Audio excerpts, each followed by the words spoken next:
Alright, howdy everybody. Looks like we're all good. Alright. Hey everybody, it's me again, Musa.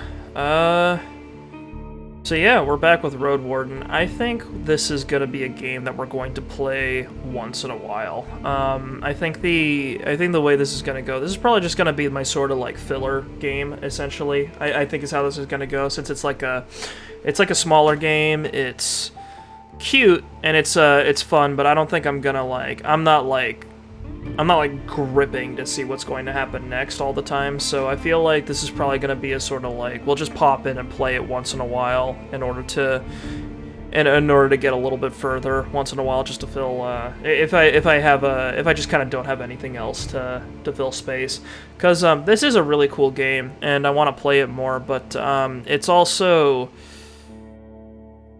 I don't know. It's also like a smaller game, and right now we're kind of in the middle of a lot right now, and there's a lot of games coming out like right around now that I want to play. Like you guys know Starfield comes out. Of course you know about Starfield. Starfield comes out Sunday after next, I think, and like on the 9th, I think it is.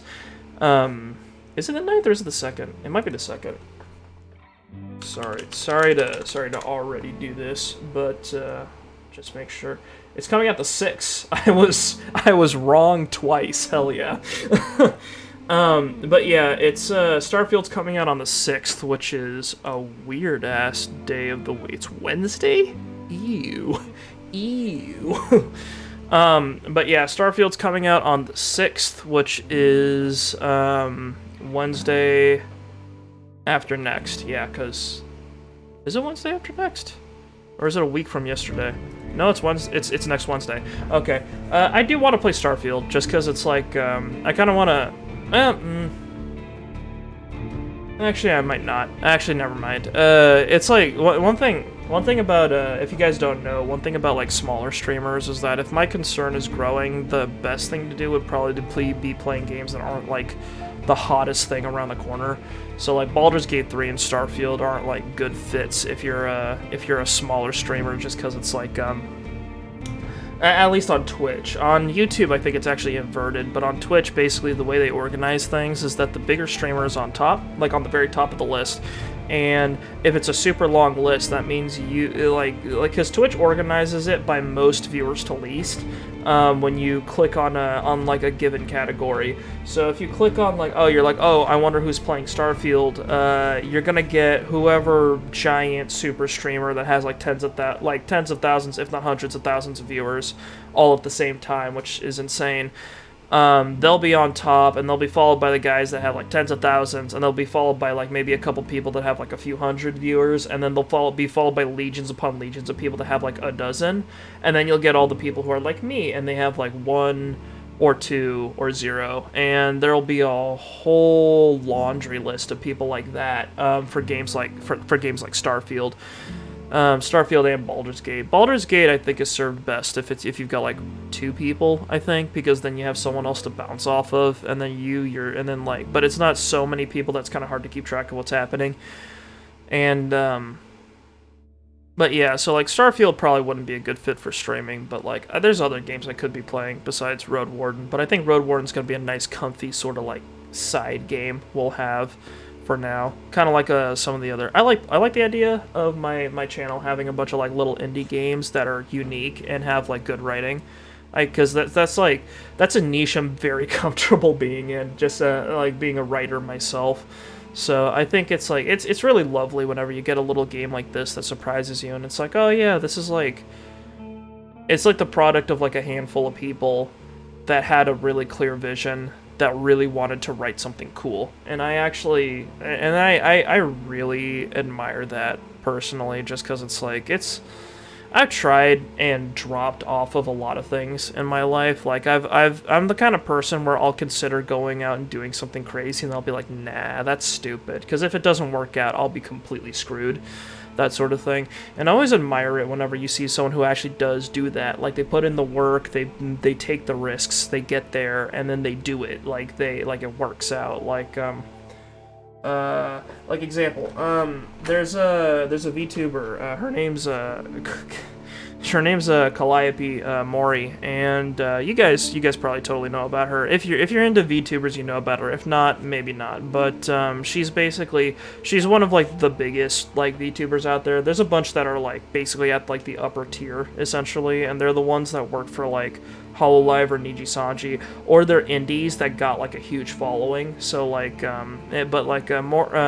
Calliope Callie, she works for Hololive, and she recently debuted an album at like number 8 on the Billboard World Charts, which is insanely impressive because she's up there with a bunch of like heavy hitting like Korean pop stars and stuff like that, and that's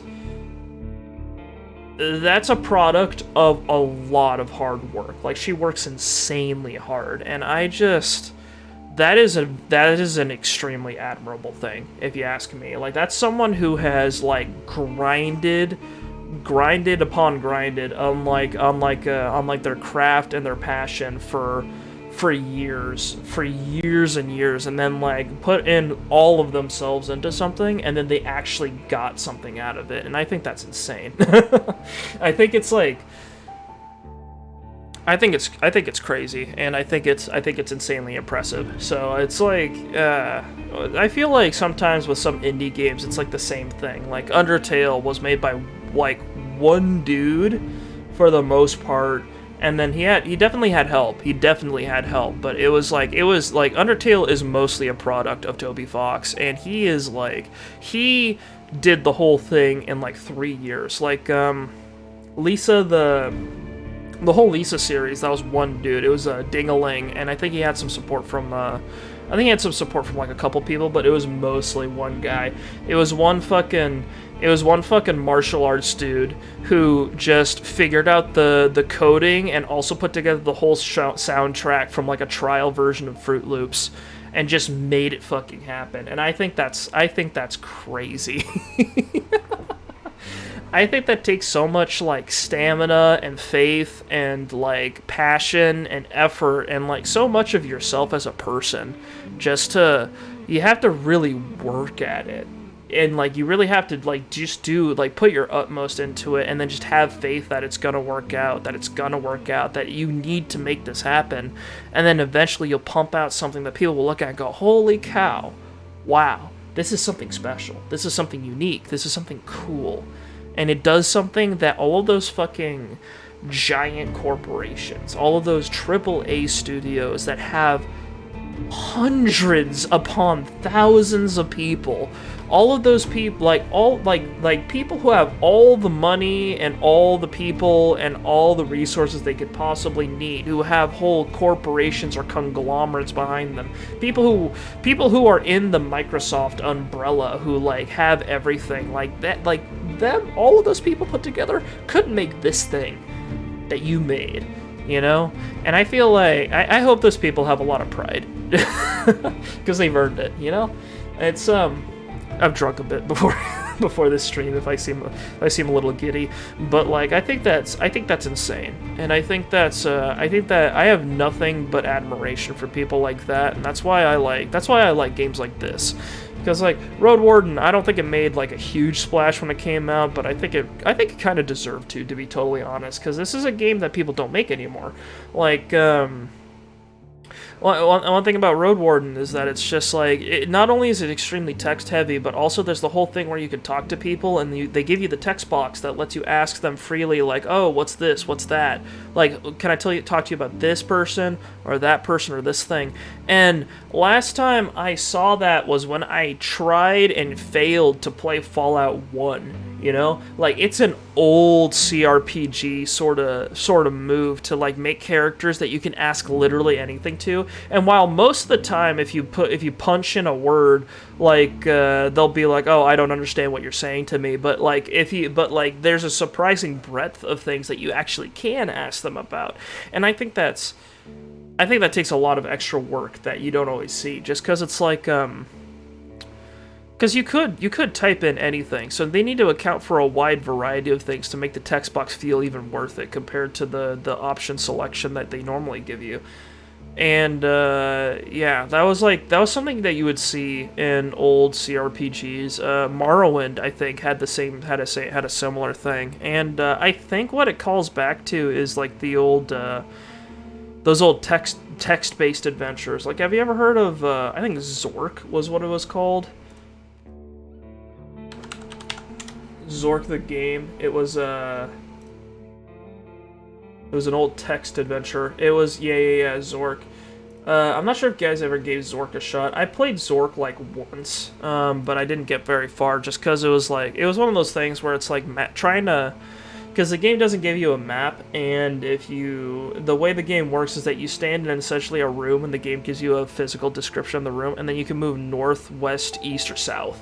And then you type in NWS or E, and then like it'll move you to another room, but there is no resources, so you have to essentially map out. You have to either in your brain remember where everything is, or literally draw a map out. And that I did not want to draw a map out, because Zork had like multiple levels, so like drawing a map out would have taken a lot of graph paper and like attention, and I didn't want to play it. I didn't want to do that, but like Zork was super cool. It's like it's really interesting going back and looking at something and going like, people just don't make this anymore, you know what I mean? Just like, people don't make this anymore, and if someone does, there's some insane person who's doing it by themselves. I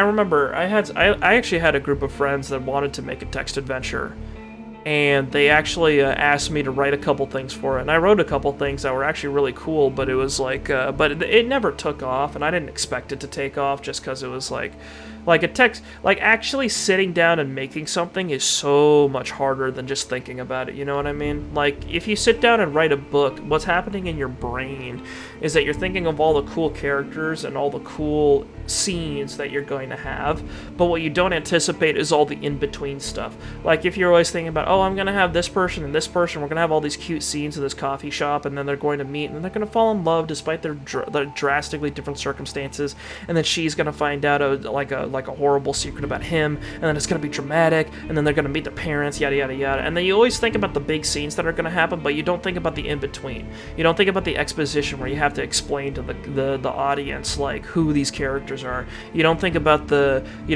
development period where like you actually have to link the scenes together. You have to give a reason for this to happen. You came up with this other character on the fly and mentioned them in a scene, but now you have to do something else with them, or else they'll just be some boring background silhouette in people's brains, and you don't want that to happen. You know? Like, and like making a game is a whole ass other thing, because it's like, we think about stuff that like you could just, like, it's easy in your imagination to just put stuff in a game, but actually coding the damn thing's a whole other like thing, you know what I mean? Like, you have to convince a computer to think the same way you do, and that's just bullshit. But yeah, long story short, I think Roadwarden's super cool. I think indie games are super cool. I really admire the human desire to create. That's the summary of our little introduction today. I played this game by myself a little bit, just a little bit. I played a warrior, and I went up the right side instead of the left one, but this all is untouched. So we'll do this. I think last we left off, we fucked up a tree, which was probably a stupid idea, and we made a very poor introduction to this woman who leads this little village and is really well dressed. Anywho, what is it? Hovlevin is not doing so hot. Some bullshit happened recently, but the city's recovering. We're in this area. We're in Howler's Dell. We passed through the ruins, which is a fucked up village. It's full of debris, and inside the village was some sort of curse or something. There was like when you walked around, you would get progressively more queasy, and there was probably some enemies inside of it. There's also Pelt of the North, which is just a big ol' inn. I found this out in my other playthrough, but apparently you can go back there and have a bath, which we probably should have done before coming to Howler's Dell, but oh well. Fucked up the first impression, you know. Not something you'll ever get back, but it happens. Anywho, the first time I crossed the city walls and saw the streets, my soul saw them as if they were made of dragon bones, not stone. All those people and the noise, the high houses, and this life happening all around me. But after only 2 years, everything collapsed for the first time in human memory, like a burning dollhouse. She pauses, rests her hands on her stomach, and turns back to you. But don't let me drag you away from your duties. How can I help you, Musa? We asked all that. We're looking for Asterion. She stares you in the eyes, then turns toward Klops McGee. Is your palfrey a mare? We have 2 jacks and could use some mules. Oh, I can pick what gender my horse is. We'll say it is. Right, there's no time for the romances of draught animals. It would take almost a year, correct? But it was all just a thought. When her eyes return to you, they regain their sharpness. I'd rather avoid long talks about that man. Let him remain as a part of the past spring. Since you're asking about him, I can only assume he was indeed sharing his goal with you. I won't deny that. Yeah, you're already different from him. I like it when travelers don't try to sell me bluegrass. Seeing your frown, she waves it off. It's just a saying. His words were stronger than his deeds, and he's no longer welcome here. What are his wrongdoings? If you have to know, he failed and won't get a second chance. He was meant to escort Aegidia. We'll stick with that. A daughter of mine. It's like Aegis, right? Yeah, Aegidia, a daughter of mine, to her betrothed in Gale Rocks. She was a great archeress, and the road from here to the coast is not that dangerous. When they saw goblins on the road, Asterion ordered her to push through, right into the trap. An archer? You told an archer to push through? She touches her deer-shaped buckle. They jumped like a bunch of wealthy pilgrims. A Roadwarden worth their gruel should know better. He can fight with a blade, but my girl, she never had a chance. She sighs and looks at the gate. He disappeared soon after his pitiful attempt at apologizing to me, and we closed our doors behind him, for good. I'll let you know if he ever tries to return. Yeah, that's a fuck-up, for sure. Why don't you like him? Oh, he got my daughter killed. Yeah, okay. That's a good reason to hate him, I'd say. Any ideas where I can look for him? She adjusts her cape with an annoyed shrug. Try asking for him in the north. He spent most of his time between white marshes, Gale Rocks, and creeks. Here, he wasn't that eager to share his plans. Thanks for the help. I don't want to bring up old bad memories. I think I fucked up my first impression with her already, so I kind of want to keep her good graces. I wonder, back in Hovlavon, did you spend any time in Backwood Corner? It used to be this dark, dirty alley with muggers working even in daylight. I stayed there with Octavia, the miller, in exchange for doing chores for her. She had this small wooden hut. Oh god, we've got so many options to define things that are just out there. Since the war, even the soldiers have avoided that street. You wouldn't recognize it, it's not a respectable street, or it would make you feel like you're in the old days. The Boarhead Inn is almost 50 years old now. I like the idea of the nostalgia of it. You explained that while the place is still called the bad part of the city, the Boarhead makes good coin selling beer and ale to students, mercenaries, and adventurers. The whole land may turn wild one day, you quote one of the local traders, but Backwood Corner will stay the same. She sighs with relief and puts her left hand on her hip. Comforting, don't you think? That there are these places, these dark corners where you can always find what you expect. Living there, though? That sounds awful. And always was. She chuckles. I bet the thugs of my youth are no longer around, so I wouldn't count on them giving me a free pass. But I wish I could have a chance to drink a mug or two with the innkeeper once more. The old lady was always too good to stay in that muck. Sorry. I don't like the Merchants Guild, all things considered, and I think the background I picked for my character is that he's trying to get away from people, so I feel like throwing our lot in with the rich people isn't necessarily doing that. Hang on, I gotta close the window real quick.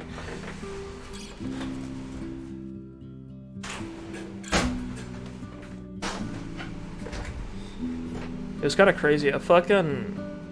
I live in a neighborhood where occasionally people will just drive through as loud as humanly possible, so I'm used to occasionally hearing like I'm used to occasionally hearing like a really loud, absurd engine just chewing its way through the street.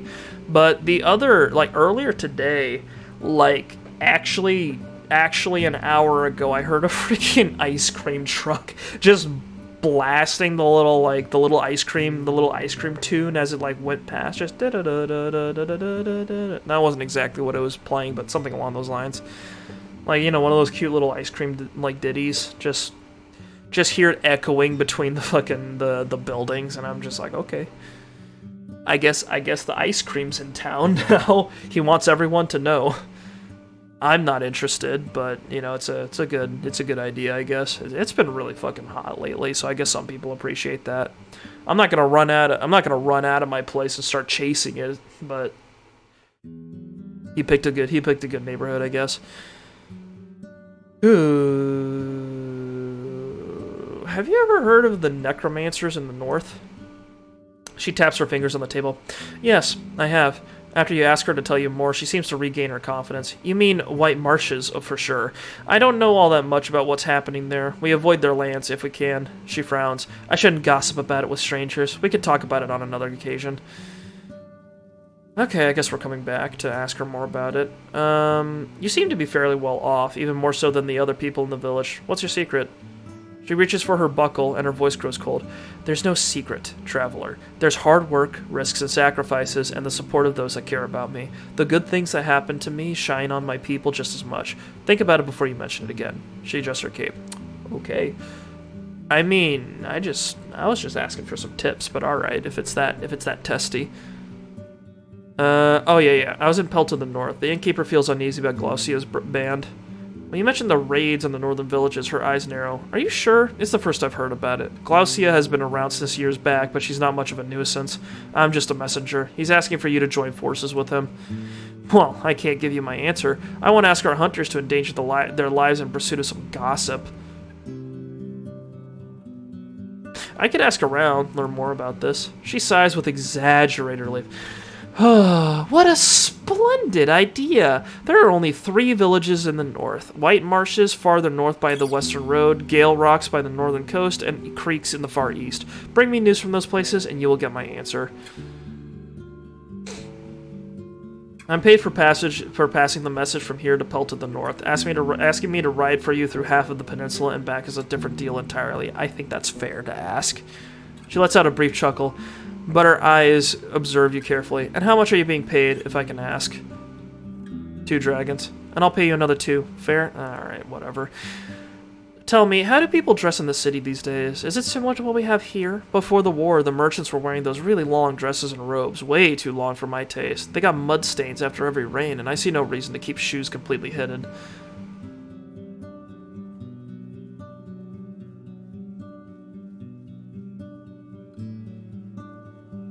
I like the idea of people wearing headgear.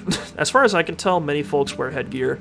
He described the complex world of veils worn by rich folks who try to express their modesty by covering their long hair, of hoods which, thanks to the colorful embroidery, get fancier with every year, of light caps and heavier turbans introduced by merchants from the southern realms. The mayor has plenty of questions about colors, materials, prices. Only after you satisfy her curiosity does she let you change the topic, though still with shining eyes. We've got about 6 hours until dusk. We've got 39 days before autumn. Alright, I was in the ruined village south from here. Her tense gaze shifts to an awkward click of her tongue as she leans away from you. I don't even want to think about their tragic fate. No one can negotiate with the wrath of the herds. A long pause. And I better not find you upsetting my neighbors with these sad questions. It was a challenging time for all of us, a wound we won't forget. I saw a weird tree south from here, the one with the altar standing in front of it. She straightens up and raises her chin. You mean Beholder, the guardian spirit of our the guardian spirits of our wetlands. Every fall we bring in our gifts, and in return it provides us with its blessed fruit, the flesh of the forest. She stares into your eyes. It's older than the oldest books and the oldest thoughts. The druids help us honor its sleep and show us how to ask for its help. Neither of these rituals, she scoffs, would be of use for you. Oh no. I walked up to this woman covered in the juice that came from the wound I struck in the guardian spirit of this village. That's bad. Oh dear. Oh dear. Oh dear. Let's learn a bit about the village. Tell me about Howler's Dell. It is what it seems like, the greatest village in the far north. She raises her hand and makes an inviting gesture. Though I hope to still improve this and that. She winks at you, but is suddenly interrupted by the pained cry of a little boy who hurt his knee during a fall. As an amused elder tries to calm him down, the mayor shrugs it off and titters, then meets your eyes again. Life's good here. We have what we need and a lot of what we want, building on top of more than 12 generations of hard work and bravery. She spends a good few minutes telling you about mouflons, wheat, rye, hemp, cheese, and wool, proud of every glimpse of prosperity. Whenever she mentions an artisan, shepherd, or farmer, she doesn't miss a chance to mention how significantly she improved their conditions. She also omits some topics. You hear of no tales, songs, ancestors, rituals, or days of prayer. It's like listening to a tax collector. Only at the very end of her speech does she mention the wisdom of the elders, now kept in the teachings of the druids who help her guide those who trust her. They heal our wounds in our gardens, she explains, but then changes the topic to all the fruit trees, hares, and nuts in the woods. Once she's done with it, I nod politely. This is really like, she's kind of like, this is one of those people that like really likes to talk, and it's important for us to do what she wants, but also she like I shouldn't piss her off, but also what she has in mind isn't the best for everybody. That's what I'm thinking. Like she sounds like a merchant, you know what I mean? Like an entrepreneur. We talk and talk, but I still don't know where you're from, Musa. What's your story? Have you lived in Hovlivon your entire life?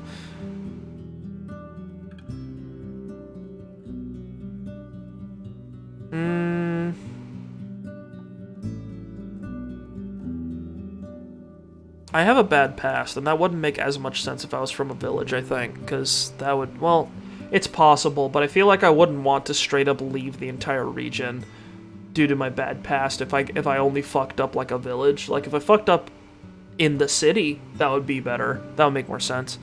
In a way, I know it as well as any other city folk, but every spring I train in horsemanship in a nearby village. I was just about to ask about it. I couldn't imagine someone building a stable and a paddock in a place where you can't squeeze in a single new house. Your accent is very city-like, like that of a merchant. Alright, thank you for your time. Okay, so that was Thais. We talked to her. We can talk to the innkeeper or the trader. Hey, what's going on with Eric's?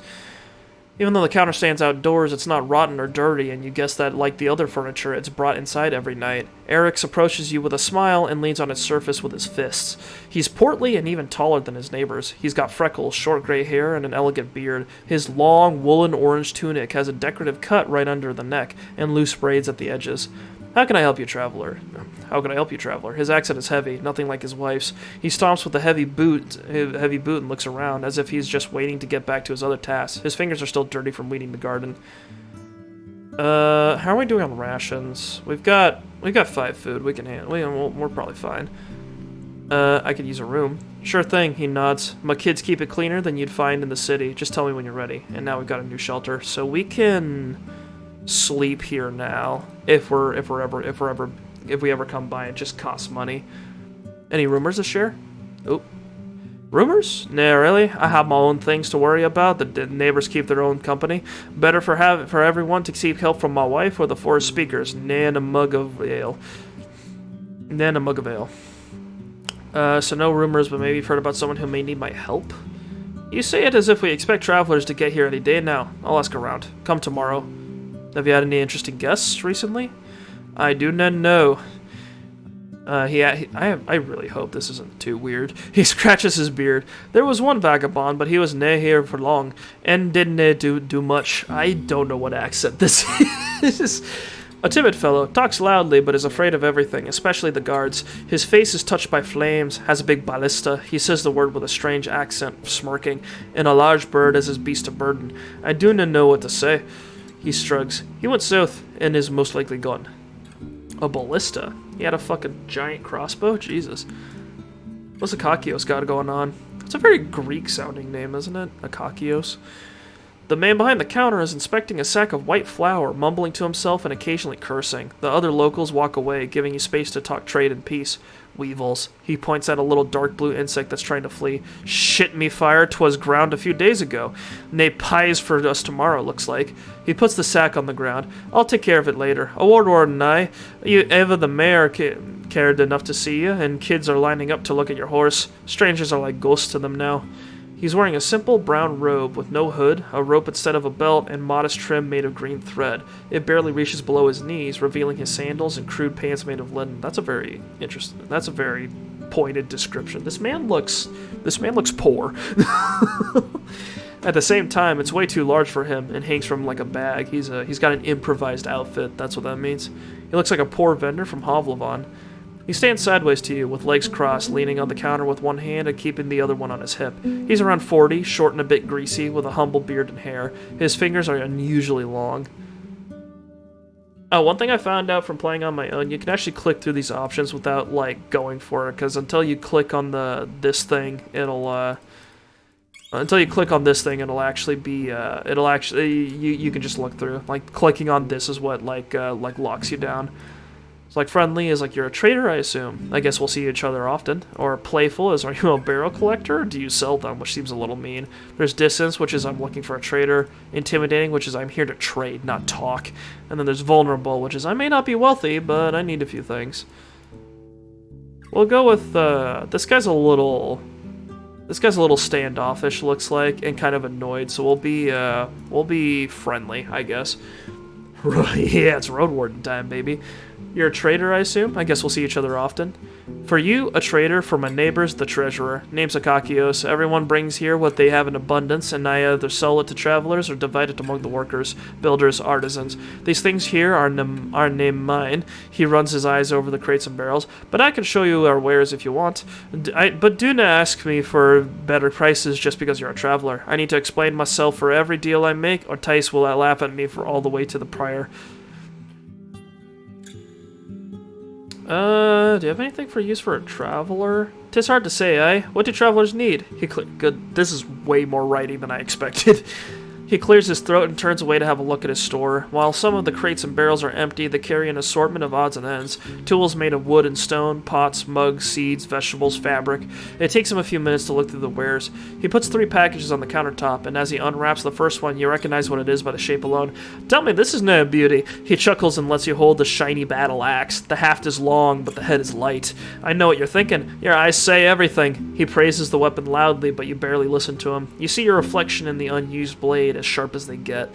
You're not a smith, but you see not a spot of rust. When you take a swing, it takes hardly any effort. The leather straps holding the pieces together are just a decoration, and the handle is as smooth as glass and perfectly fits into your hand. The man chuckles. You like it, eh? Now I doubt you can afford it, but do not worry. That's not all I have. Take a look at the rest of his stuff. His long fingers tap against the parchment windows of a lantern.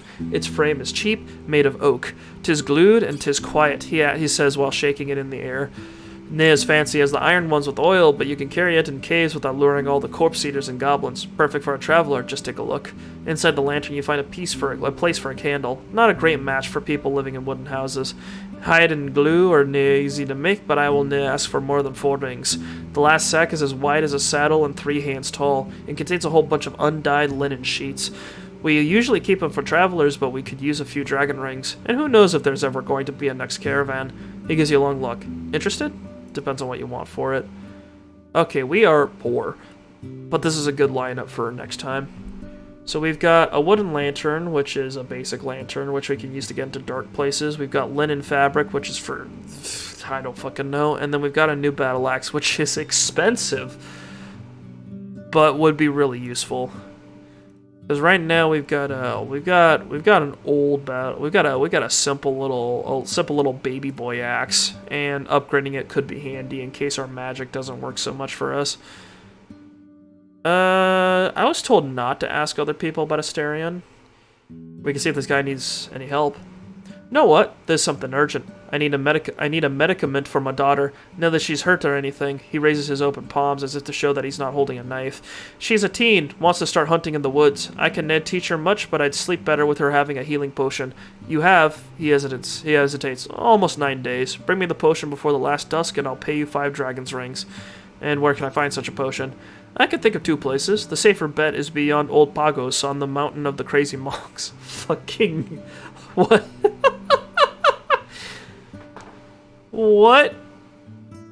What a statement. Oh, I just want you to go get a healing potion. My daughter can use one. Oh, where can I find one? Oh, you could go beyond the mountain. where the crazy monks live. Go on a fucking odyssey. Crazy and boring. More boring than a mouflon, but they often brew with Numa. You can also head south, east of the crossroads behind Pill to the north. I've never been there myself. Yeah, the crazy monk mountain, you know. Everyone knows about it. I've never been there myself, but you'll find a dolmen there as old as the city. And this, he reaches for his clinking pouch and pulls out a massive iron key, is meant to open some secret passage there. Oh, cool. I think he's talking. You remember when we hit a crossroad and we went left because the way right was like super cursed looking? Like there was a sign that was like covered in blood or something pointing in that direction and it looked evil. I think he's talking about that direction, which is scary.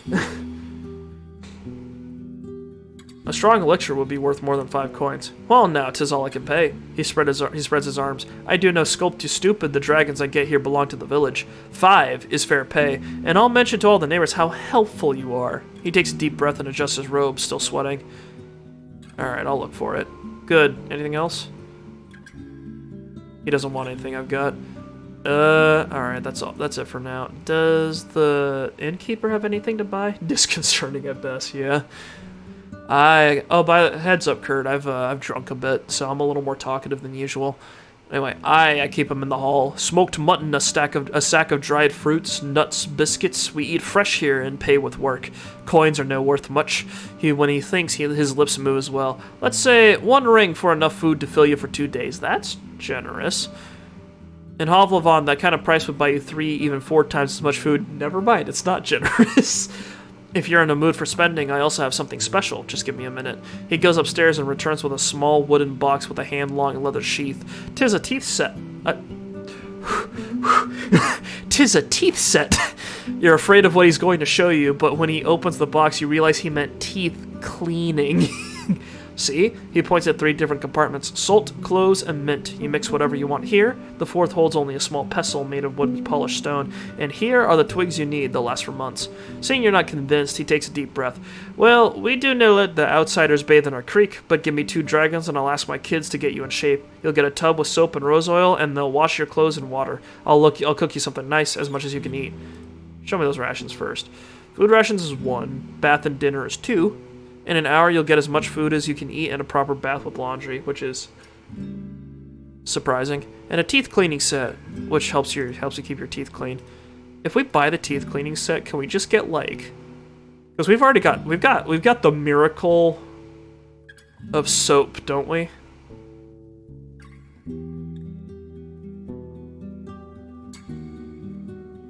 Yeah, we've got soap. So, like, if we buy the teeth set, maybe we can be, like, the hottest boy on the peninsula, you know what I mean?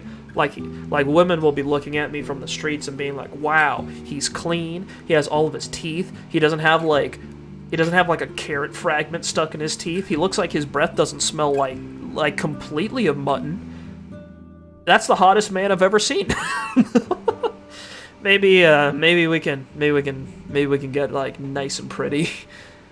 Anyway, beyond the tailor, you follow the guard's directions and reach the whitewashed building standing on the western bank. I wonder how they clean their buildings in this time period. Do they just, like, fill buckets with water and just throw it at the walls or something? Next to a small garden of flowers and herbs. It's well kept and clean, with a plain, beaten front yard, in parts covered with sand. Through the open windows, you catch a glance of the furniture, made of smooth, almost shiny wood, with hints of dark, cherry-like red, decorated with carvings of plants. A woman in her 40s is sitting on a wooden bench. The table is covered with fabrics, threads, and needles made of bone and iron. She's sewing a long sleeve to what's going to become a blue tunic. Her movements are quick and confident. Her brown, wavy, shoulder-length hair is tied into a wreath-like braid, but other than that, her clothes are simple and inconspicuous. She doesn't have a left leg, but you don't notice any cane. How's she getting around, then? You observe her for a few moments until, without sparing you so much as a glance, she encourages you to speak with a grunt. Ugh. My gambeson needs some work. You take it off and point at its tears. We're at 2 out of 4. The woman follows your finger patiently. Here's my price. For 2 dragon rings, I'll patch it up in half an hour. If it was in worse shape, I'd ask for more time and more rings. To get it truly strong for longer, I'll need it to be made of better materials, like spider silk. Tell me more about this spider silk. Levitation? God damn, these people are powerful. 'Tis a silk made by spiders. Shh, you know. Fair. I meet her eyes. She's the first one to break the silence. The large ones. They use it to spin webs. It's stronger than thread, but my neighbors do no walk in the woods anymore. 'Tis getting harder and harder to get any silk. Your prices are high. Aye, as high as my work's worth. Let me think about it. So a gambeson costs 20 fucking rings. And a gambeson repair costs 2.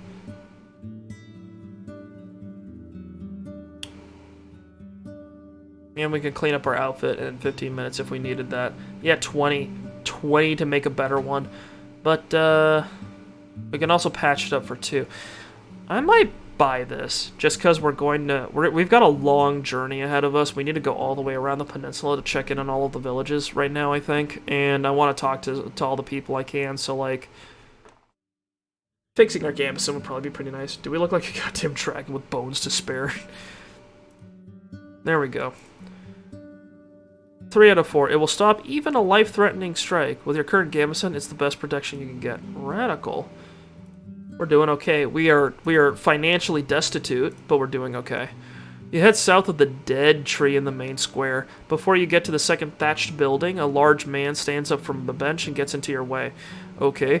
He's close to 50, taller than most people you've seen in your life, broad-shouldered. His hair and short beard are brown, matching his elegant woolen robe. Oh, if his hair and short beard were white, I was about to be like, Santa? A thick club is attached to his right wrist with a leather strap attached. He left his sandals by a sitting spot. May want to speak with our guides and teachers. He speaks with a solemn, strong voice. But you're no welcome here. Turn back, stranger. I'm your new Roadwarden. Are you sure that no soul here needs my assistance? His harsh look softens. We can handle ourselves. If that changes, Elpis will summon you. Could I know why? You can. He swings his polished heavy weapon. You're from the outside, and Nick can be trusted. The boors and slaves of the United Church would crush us if they had the chance. Before we allow you to spy on us, we need to be sure 'tis worth it. So be it. Alright, no talking. That's everybody, I guess. No talking to the druids yet. Let's travel. So we fucked up a whole... Oh yeah, by the way, Kurt, you know that tree we kind of mutilated a little bit? Turns out it's the guardian spirit of the village, which is really awkward, but they don't need to know I fucked it up for them. We're just gonna hope that everything works out. Let's go west into the wilderness. That sounds safe and cool. The path gets greener and meanders between treacherous precipices. It was the guardian spirit of the village. They they have ceremonies with it every year, and it gives them fruit, which is funny. Oops, whoopsie daisy. You ride slowly, passing by birds and ibexes, but in the distance you spot circling harpies, and below you, a roaming mountain cat pursuing a mouflon. You can sip from your water skin. The air here. You take a sip from your water skin. The air here is a bit dry. Let's hope the echo of hooves won't reach any larger beasts. The path leads you down again. Maybe we should have persisted with the licked tree universe. Maybe Beholder would have been into that. Just been like, wow, Beholder's giving us more fruit than usual. I wonder what happened. And meanwhile, with the tree, it's just like, I've had the first human connection I've had in centuries. He licked me. I love him. The path leads you down again to a small, moist valley, impenetrable for a rider. The thicket is made of thorny shrubs, tall grasses, and the weak fallen boughs that nourish mosses and mushrooms. You examine the remnants of the path covered with greenish puddles. Without the roots and with a fresh layer of pebbles, it may still be restored. You look behind you. The road is clear, no ambushes so far. But if you hope to clear this place, it'd be better to do so soon. It'll only get denser with the passage of days. Let's do it. Dear God, I'm filthy. Your muscles, not used to such tiring work, grow tired quickly, so you take a few short breaks, avoiding the thorns and dirty water. Getting late. When it comes to pushing aside the boughs, you breathe heavily, but you need only enough space to let your palfrey get through. Maybe the animals will start to roam this place again, beating the path. You reach a convenient mountain pass with crags I keep right-clicking on accident. With crags smoothed out by centuries of rain and wind, the sun warms up both the vegetation and the beaten road, and the only beasts you spot are loud rooks glancing at you from the rocks and branches. Clearing the rockside would take hours of work and a large group of people, while forcing Clops McGee to climb up and down could break its legs. That sounds bad. Let's dismount and look around. You climb up the rocks, having plenty of spots to rest your hands. Most of them won't move even an inch. As you get closer to the small, dead tree, you notice something odd among the stones. Pieces of old fabric, completely covered with mold, most likely the remains of a tunic. All I can do now is turn back. It's too dangerous to stay here. You can't sleep here, yet you have to find a safe place as soon as possible. You can find the closest shelter in Howler's Dell. Back we go. I might have made a mistake, because I'm poor and I can't sleep here. You ride through the open gate, then swiftly dismount. There's too many people around to let Clops McGee run among them.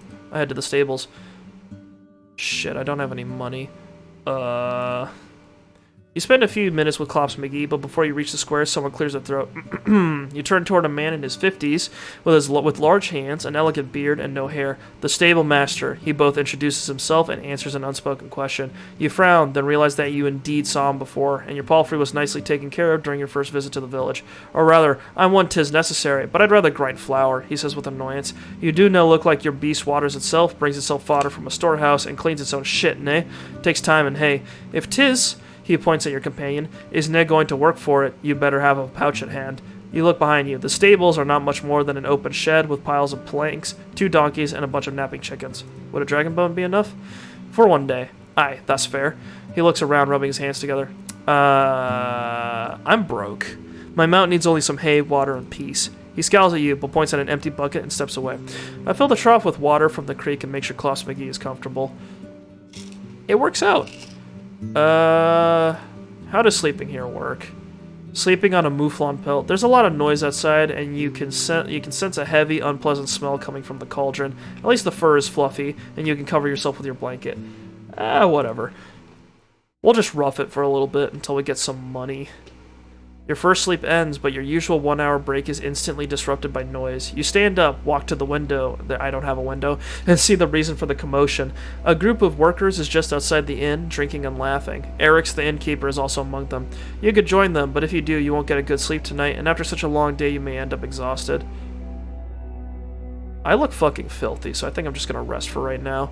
During your time in Hovlavon, you learn how to ignore drunken crowds. You can relax and return to your routine. I sharpen my blade and go back to sleep. The window outside. I'm looking through someone else's window. They're actually inside the inn, and I'm just staring through their window. All right. Let's get out of here. Get going. I need to hit up the other villages, I guess. The road is beaten and free of litter. You notice paths between the fruit-bearing trees on your right, and soon after that, you ride along vast fields of broken These beans are broken! Or along vast fields of broad beans, almost ready for the second harvest of the summer. Then there are the green hemp plants, taller than you are, waiting for a scythe or sickle. The locals keep the beasts at a distance, I guess.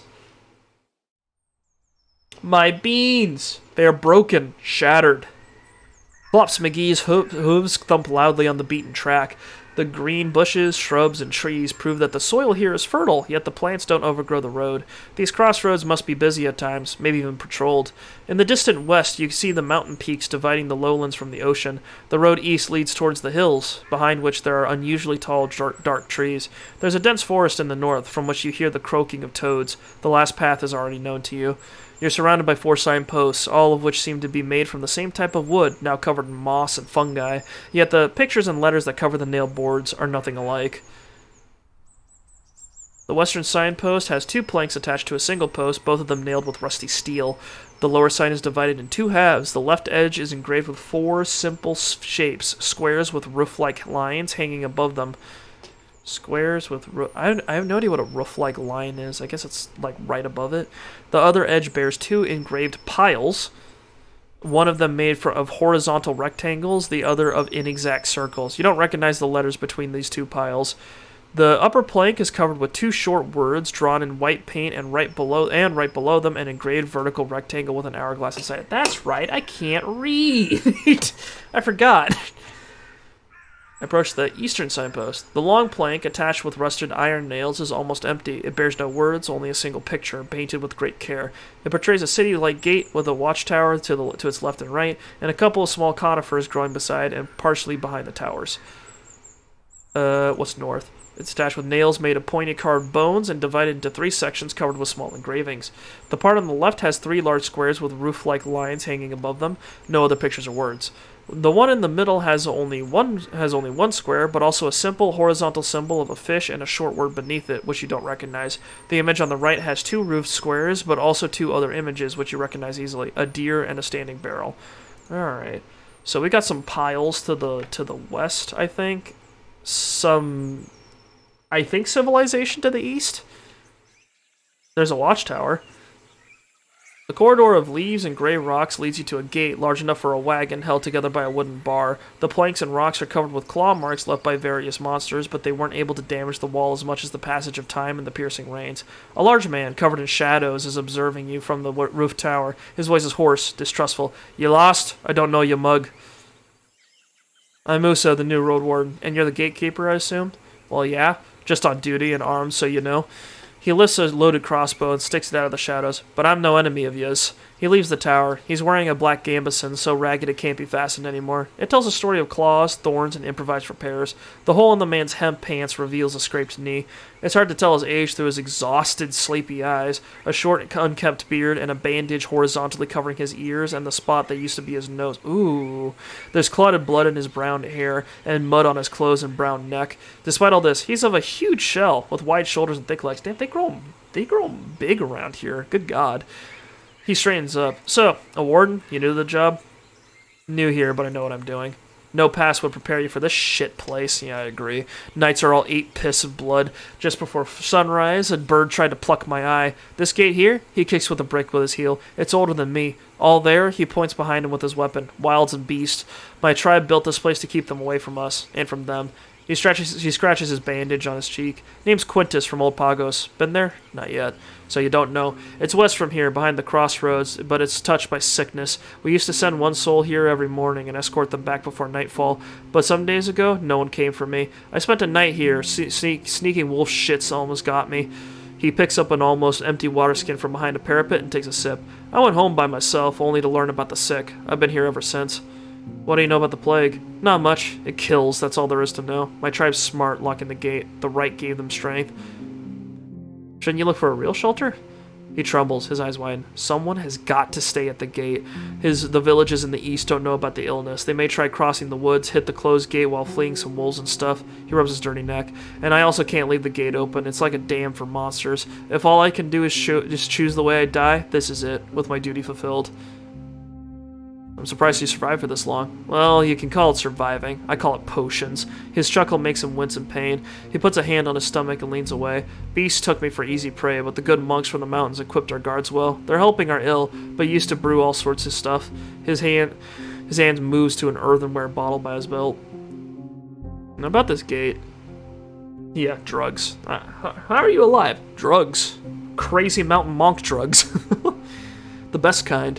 Here, see?" He points at the long twisted rope that hangs from an iron hook. "I could climb down and remove the beam on the other side. You'll take down yours. You need at least 3 hours to get through the woods." He touches his stomach and takes a deep breath. "But I need you to give me yacht first." "What do you want?" "I'm hungry. Bring me some rations, maybe? Dried meat, apples, nuts, maybe." He sizes you up. 6 meals, then I'll help you with the gate." "Alright, I'll bring you some food." "Thanks." His smile may be disfigured by his wounds, but is as warm as his voice. "I'll take any help I can get." "I've heard about some bandits. Were they bothering you?" He scratches the bandage on his cheek. "I only know there's one band somewhere, but not around. I've never saw them." "Why are you afraid of Glaucia?" He straightens up and gives you a long look. "I don't know who you're talking about." "Uh-huh. You gotta leave? Okay, let's just leave. I kind of want to clean myself before we go into another village, but I don't know where to do that. You cross a clean, shallow, yet wide creek that runs south, then follow the uphill path squeezed between the hills and the lush forest. You spend a good couple of minutes passing a haunting meadow, filled with dozens, maybe 100, cut-down trees, now overgrown by bushes and grass. You can't... Hang on, let's eat something. You can't use your inventory right now? That's hilarious.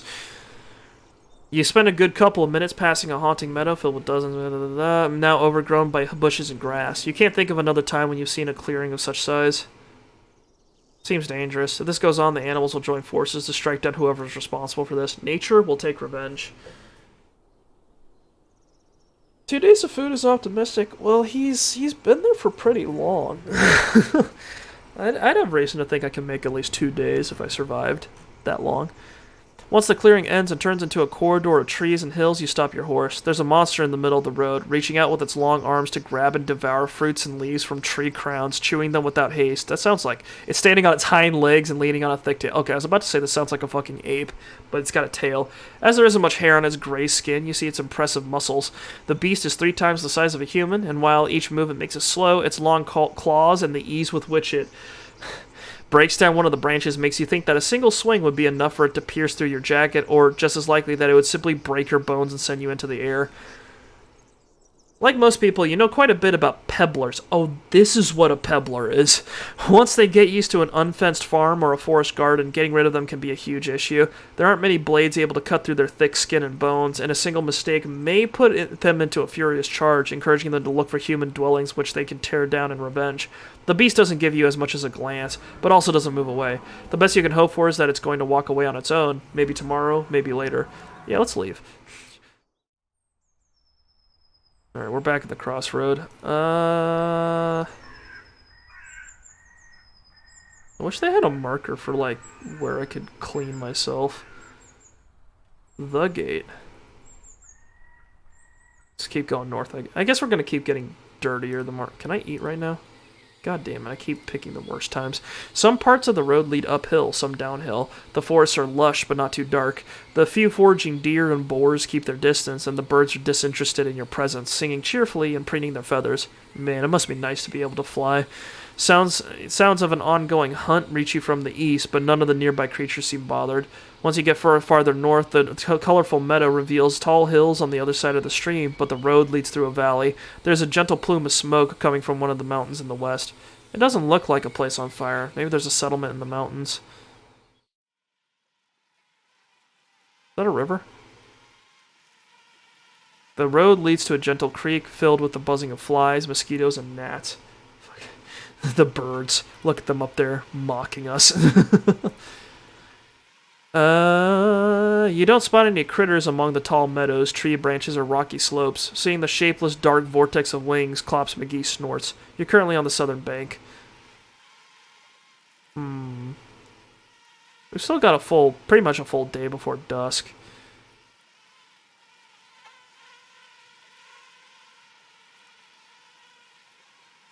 there a different route?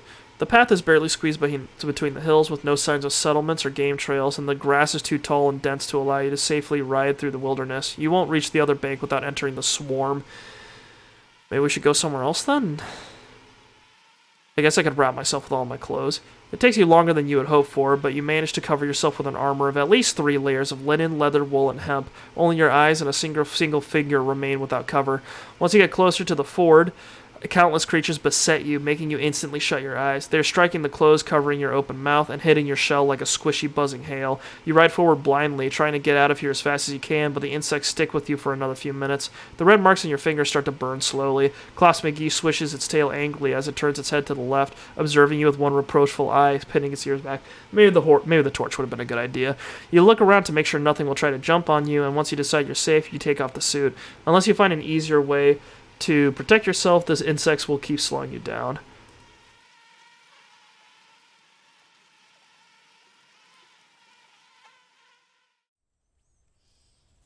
Alright, noted. That creek's just a barrier. For most of the time, you're surrounded by yellow meadows. The trees on your left get sparser, while the few lonely birches on your right still bear the signs of tapping, marked with knife cuts tied with cords. Some of them still carry wooden vessels, as if they were simply abandoned, maybe last spring, maybe before that. A few of the trees are already dried out, and the winds manage to knock them down. As you get closer to the crossroads, the ground gets muddy. The beaten path avoids the wetlands as much as it can. The screeches and hisses mix with the buzzing of insects, and as you reach a small pond, there are signs of blood on its bank. The air is moist and heavy, and has a hint of rotting meat to it. Let's quick save real quick. It may still be early, but it's better to avoid the bogs when nighttime approaches. Such places rarely have fine roads. Bogs are darker than forests. The local creatures start their hunt up to an hour earlier. Oh. The trees and bushes are sparse here, growing from the barren grassland. Some of them bear late summer fruits. A group of wayfarers is spread around the broken signpost and the abandoned cart. They're skinny, but healthy, and are standing upright. They're wearing humble, dim gambesons on top of their hemp tunics and pants, all of them worn, in some cases undyed, while others are dark green or brown. 4 of these individuals wear cloaks and are armed with spears, bows, and stone maces. On their necks, wrists, and belts you spot small talismans. Fangs, bones, wooden beads, leather straps. There's also the 5th figure, standing a bit in the back, with lowered shoulders. Unlike the others, they're hooded, and in such a manner that you doubt they can see anything other than their boots. Their clothes are shabby, torn, but your eyes mostly run to their club, a bow as long as its owner is tall, and as thick as a leg, resting with one end on the ground. You get closer, and the person raises the weapon with just one arm, but another traveler gestures for them to stop, and they do so right away, freezing in place. I stay in the saddle, just in case. The man behind the gesture doesn't approach you, just nods. Safe travel, stranger. To may still be time before the even fall, but bogs aren't safe. Better keep What accent is this? Safe travel, strangers. To may still be time before the even fall, but bogs aren't safe. Better keep moving, you'll find an inn. You try to digest his thick accent. He's broad-shouldered with a large belly, but the scars on his face sculpt an image of someone who's earned their share of food with many skirmishes. He doesn't reach for his weapon and pushes one of his companions closer to the cart. She kneels by an empty box and looks inside it. The man observes you with little curiosity. I nod at their cart. Need any help? He makes an annoyed grimace. Not really. 'Tis timber sickening, moldy and wet.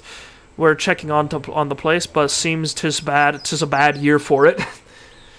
Thick is an understatement. Everything's thick about this guy. He's just a thick man. His words are thick, his body's thick. He looks at his companions, who simply shrug and spread to take a look at the cart, all but the one with the bow, who doesn't move an inch. I can't say I've time to loaf. You have questions, ask, but be quick. Don't put us to sleep.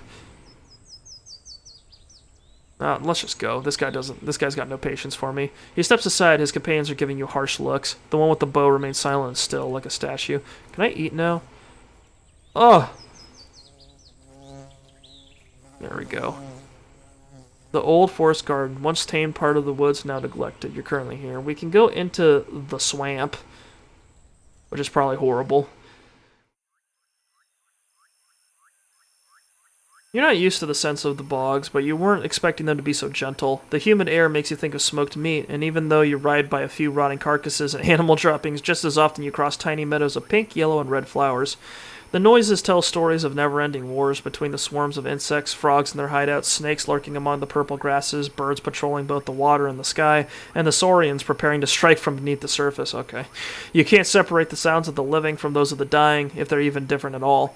You reach a boulder in the middle of the road, on the edge of a large pond. The road splits from here in 2 directions, but the only smoke you see is to the southeast. Southeast. Okay. Let's go east, I guess. Oh no, a drum beat. The road takes you to the edge of the woods. A few trees have found lucky scraps of soil towering above the water, while others, shorter and not as lush, have roots sunk in the pond. Some of the plants were felled with tools, so the root itself isn't so dark, while the few sunbeams getting through the weaker branches on your left are surrounded by darkness and swarms of insects. Help me! Help! The sudden cry, as well as screams of pain, reaches you from between the trees. A woman, or a child. Let's quick save. I try to spot anyone. Among the green and red leaves, you don't see any unusual colors. Come to think of it, there's but a few creatures in sight, other than the flies and the mosquitoes. The dark-winged birds are quiet, and the sparse toads let out sporadic, tense croaks. That's telling me nothing crazy's happening.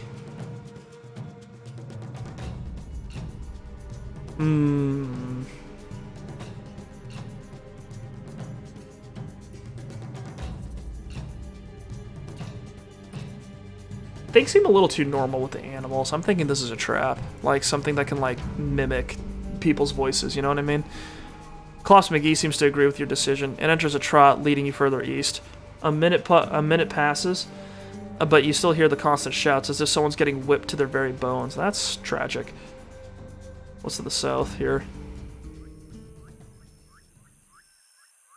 The leafless plants resemble tree roots rather than creepers, even though they're dark green and sway from side to side slightly.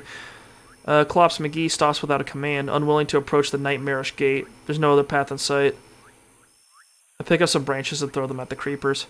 You step among the muds and grasses, but some desperate creatures scrape this land clean of any wood they could eat. It takes you a few moments before you find any that doesn't fall apart under your touch. Once it hits the creepers, they bend backwards swiftly, then try to reach you with a loud swish, getting a bit longer as they repeat this attempt a few times.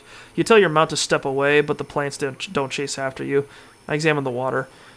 The dirty ponds are hard to see through. It takes a few minutes before you find a stick long enough to poke the water and reach its bottom. Even at the very bank, the water is as deep as your palfrey is tall. Jesus Christ. And it's quite possible that none of these conveniently spread paths appeared here on their own. Could it be that the locals carried as much of the soil by themselves, connecting the deeper bogs with the other parts of the peninsula? Before you have time to dwell on it, you jump back, dodging the strike of a green saurian. You run away so quickly that it gives up its pursuit. Alright.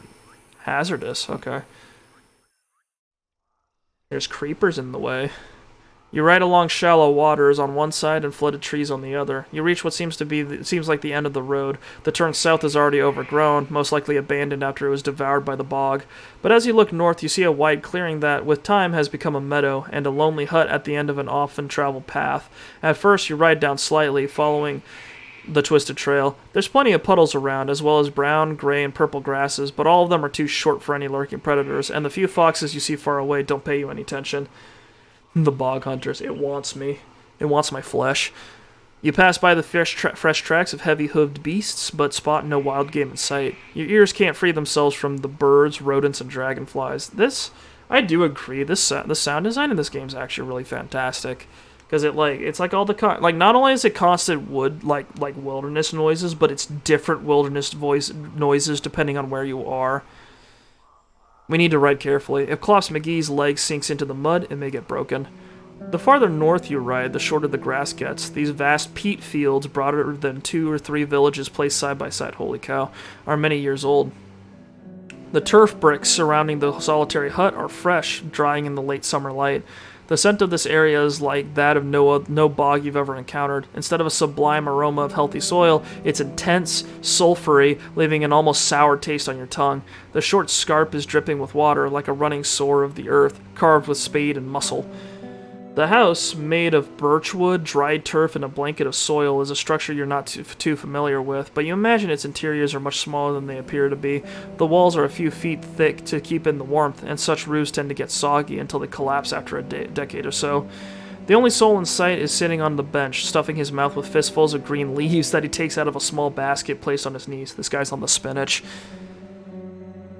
There's a lot of just piles of bricks. Wow. Interesting. I introduce myself, and for now stay in the saddle. Still chewing, he mutters something in response, then shakes his hairy head, swallows, puts the basket away. He stands up and takes a single step forward, approaching the edge of the scarp. His arms are entangled by green creepers, longer than he is tall. They rub against the ground after each step, and judging by the way they occasionally twitch, they're very much alive, even though you can't see where they originate from. Musa, the Roadwarden, he repeats, this time clearly. He moves his sealed lips left and right, as if he's tasting your name, still not sure if he should swallow it or spit it out. Your name's familiar, but not this. He points at your mount, staring at it for a good minute. His voice is quiet and young, not older than 30. If you were standing next to each other, he would be almost a head shorter than you, but for now, he towers over you.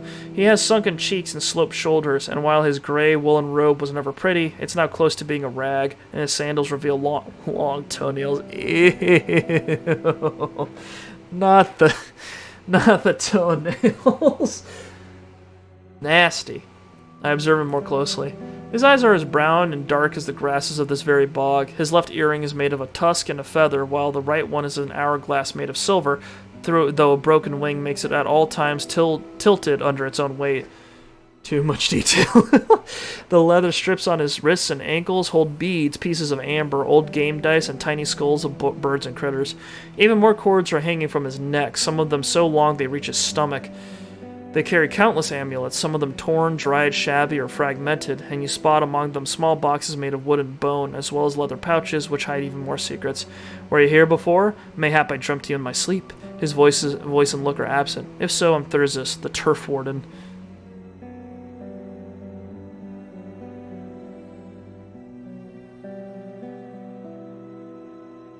Dreamt?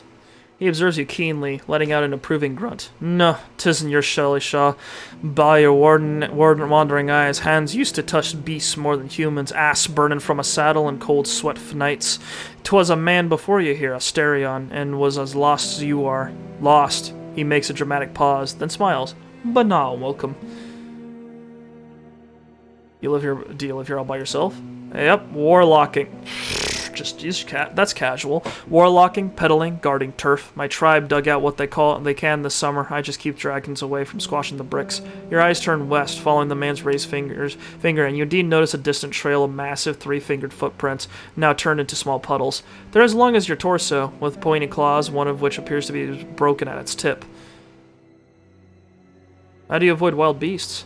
'Tis them who avoid this place. They're afraid of spears, my plants, and poisons. I wish I could put warlocking on my resume. I've been warlocking for about 20 years now. Cursed a man just the other day. Yet his arms remain still. They're stronger than muscles, he simply explains. But still, I'm not much for a wanderer. Do you know anything about Asterion's whereabouts? He raises his chin. Know what? I may. His amulets rattle after his triumphant announcement, but he then looks at the clouds in the distance. You wait for him to carry on, to no avail. I wait patiently. He nods to himself. Didn't notice has been so long. Fall's almost here. What do you think of him? He stands with an open mouth, as if he's not sure what you mean by that. I don't? Left me with a heavier pouch, but asked nosy questions like someone else I know. He gives you a telling look. Where is he then? Well, not in my place, 'tis for sure. To prove his point, he raises one of his creepers and opens the door, though from where you're sitting you see mostly the cold fireplace and the darkness behind it. Alright, that's all. This guy doesn't know anything. Some plants are blocking the way to white marshes. How about the road south from here? With a horse and no guide, you get swallowed in no time by monsters and the mud. He raises his hands, waggling his fingers as if he's casting a curse. My green pets keep the troublemakers away, but I could make an exception for a warden, one willing to prove they bring gifts, not troubles. What's the toll? He reaches for his basket and places it on the lower edge of the scarp, crouching right behind it. You look inside. Indeed, it's filled with wild leaves, flowers, and berries. Give me enough for a day or so, and I'll bend the vines for a day or so. I'll think about it. Better do so on your own. He straightens up, reaches into the basket, and for the next minute or so, he munches on the greens.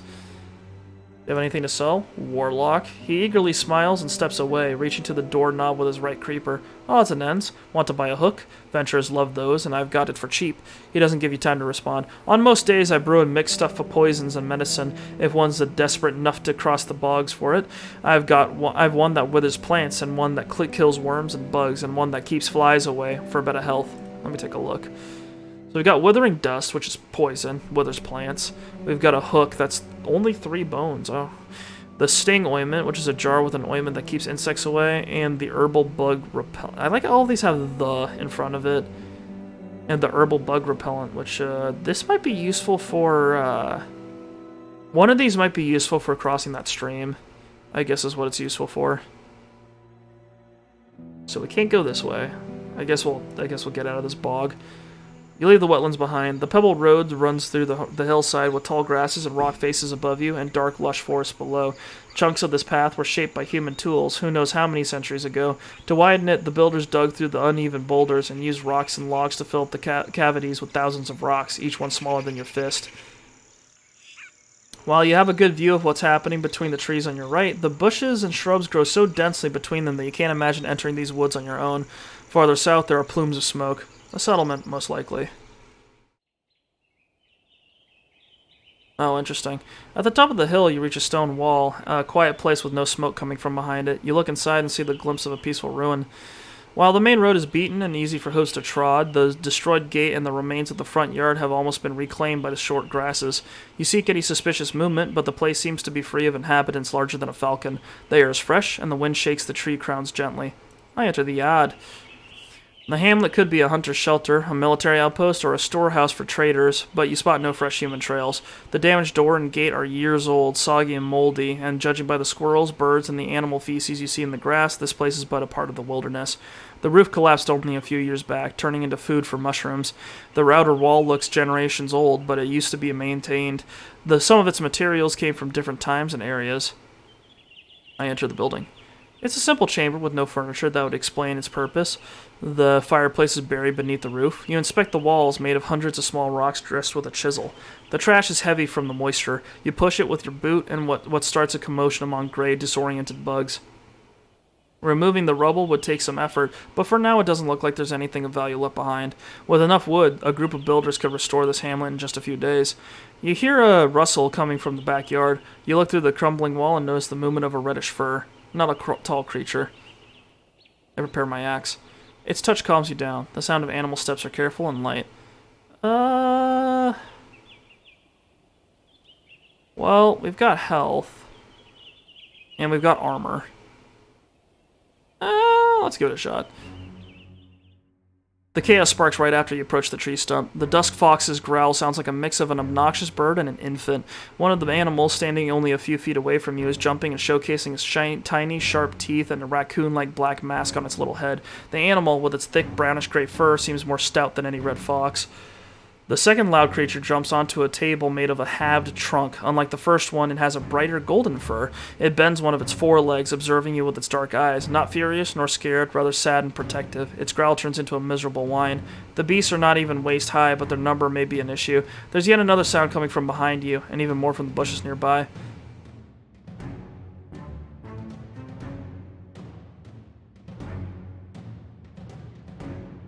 There's something behind me. I feel like I should maneuver so that, like, they're all in front of me.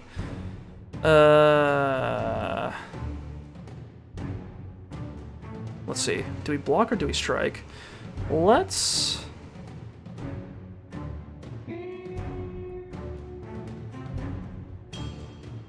get one of them.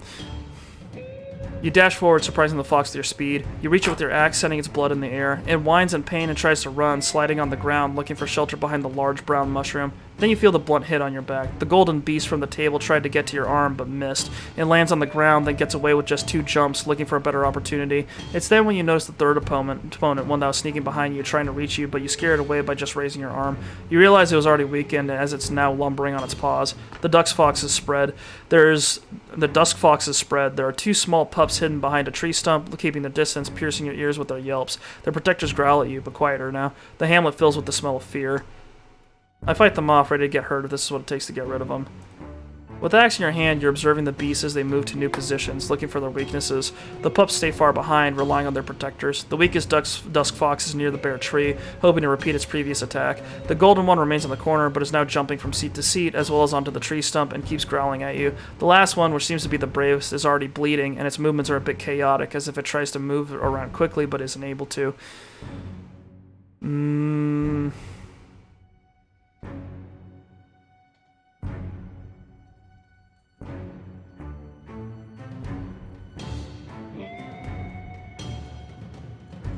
My gamison's in good condition, so I think I can rely on it. Oh god. The brave fox is quick and nimble. You try to keep it at a distance, aware that another fox is approaching you from the back slowly, but then you get hit by the golden critter, which is clinging to your armored shoulder with its claws and reaching for your neck. Your fine armor is not enough to stop the pain, and as you raise your arm, the fox manages to reach your skin with the edge of its teeth. The blood doesn't gush, just flows out on your chest, so you're conscious enough to grab the creature and throw it away. You hardly manage to stand straight, especially as the weakest beast is now also biting your leg. Uh-oh. Something bites your hand, and without even looking at the beast, you kick it so harshly that it doesn't get up for a good few breaths. You're heavily wounded, but also furious, and your anger makes the suffering beast back away.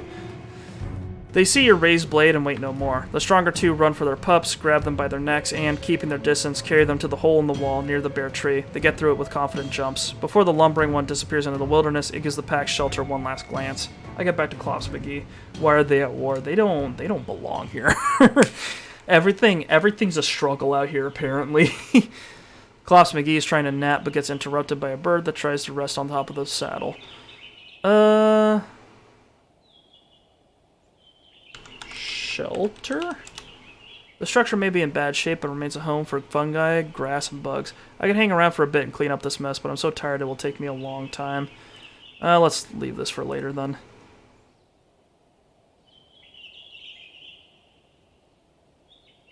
It'll take 3 hours to get back to the village, and I feel like they're gonna get a little pissy with me if I feel like they're gonna get pissy with me if I come back and don't pay and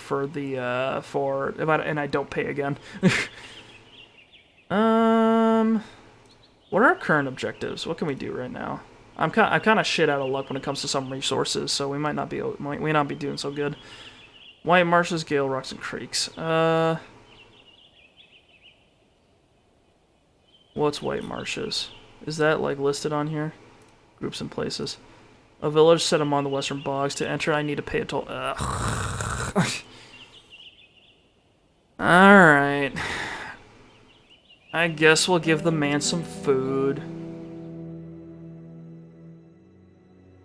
The tiny vole, as brown as the short grasses, it's washing its fur at the edge of a puddle, but jumps into it once it notices your arrival. Thursday is sitting on the bench, observing your arrival as he grinds something in a mortar, but once you greet him, he leaves his tools behind and moves to the edge of the scarp. The creepers idly hang from his arms, resting on the ground. I need you to open the path to White Marshes. Then you know what I need you to do. He smiles and reaches for his basket. Will the food ration be fine? Very fine. He licks his lips, and once he spots a piece of jerky among your gifts, he reaches for it right away. With a full mouth, he snaps his fingers and mutters something with satisfaction. Alright, let's get in there.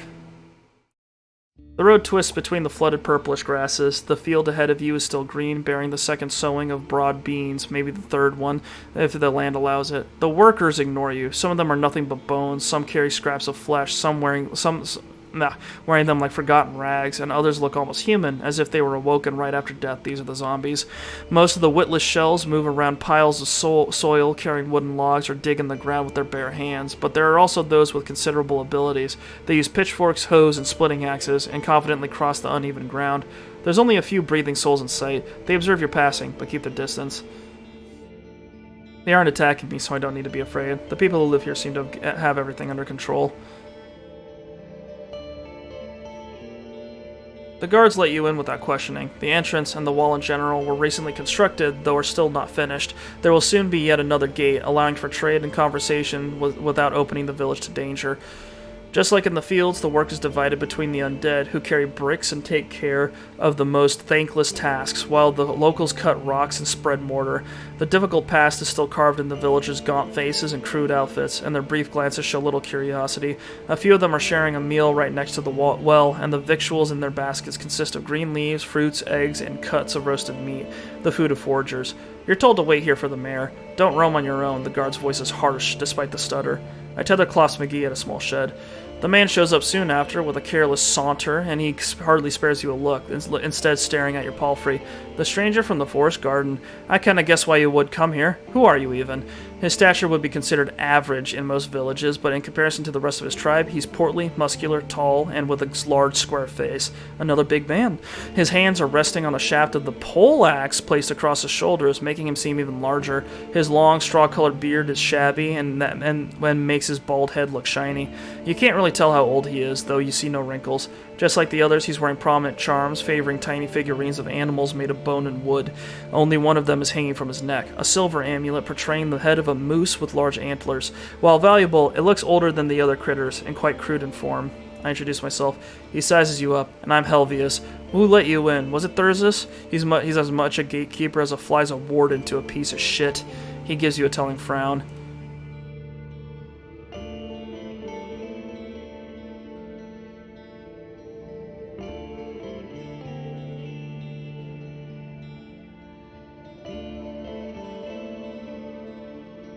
I'm sure he realized I may be of use here.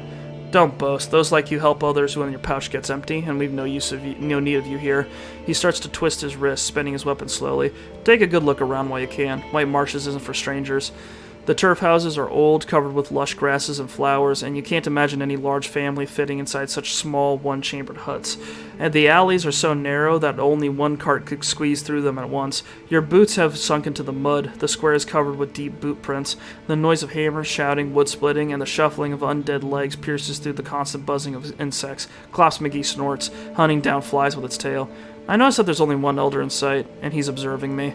He's standing on top of a wooden platform, on the top of a wooden platform by the building that's unlike any other in the village. His eyes are keen. The left one is dark, the right one is gray, bright. His head and face are shaved, and his simple, undyed robe is in even worse shape than the outfits of his tribesfolk.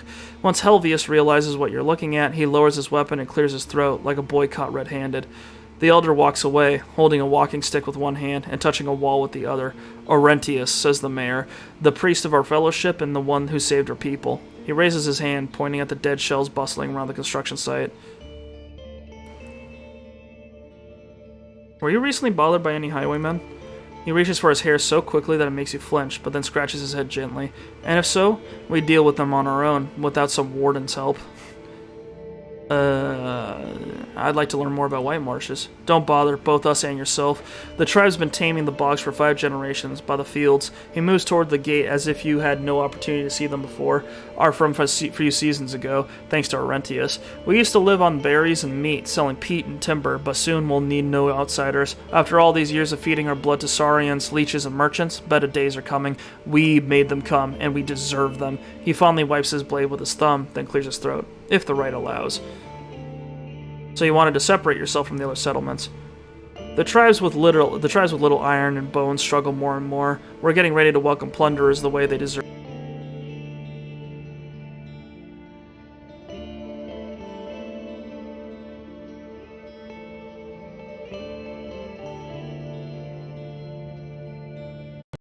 Need to give me a heads up when my voice cuts out. How long have I been silent? Was that? I have no goddamn idea. Anyway, our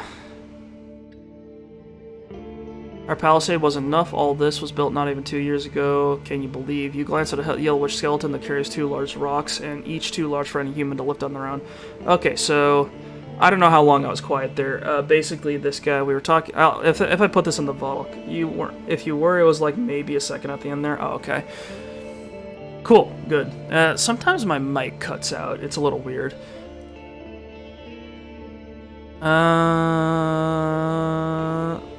All good, good to hear. I look at the undead workers. They don't bother you? I used to listen to stories about them as a kid. He nods for you to follow him. But Orentius taught me they're no different than boars in fire. He dashes forwards and swings his poleaxe, bashing a skeleton's shoulder. The arm sinks into the mud while its owner, a bit awkwardly now, keeps trying to climb up a ladder. Helvius bursts into laughter, and the locals look away without a word. See? He continues, leading you back to the wall. All you need's control. Look there. He points at a dead shell with the remains of flesh on its chest and head. There's a white and brown sparrow sitting on its shoulder, preening its feathers. Even beasts know they've got not a thing to worry about. The awoken are now like they were yesterday. They were in spring. Yesterday like they were in spring, like they were a year ago. Leave worrying about them to idiots and unites. Is Asterion around? Huh? Why would he be? You pay attention to his confident stance and strong voice with its usual hint of disdain and spot no sign of a lie. He's hardly ever been here. I've no need of wardens. You say you know nothing about Asterion, but people claim he had strong ties with your tribe. Helvius began swinging his axe, do careful, the heel of the haft now resting in the mud. Trying to recall the past, he makes a puzzled frown. Know what? I was told he met with our warlock often, who knows why. Ask him if you must. He's not going to let me see Orentius. As he straightens up, the moose head on his chest bounces enthusiastically. You and many others, but he's swamped by his work, and we've enough threats in the shadows already. If he decides you're trustworthy, he may speak with you once, but why would I even ask him?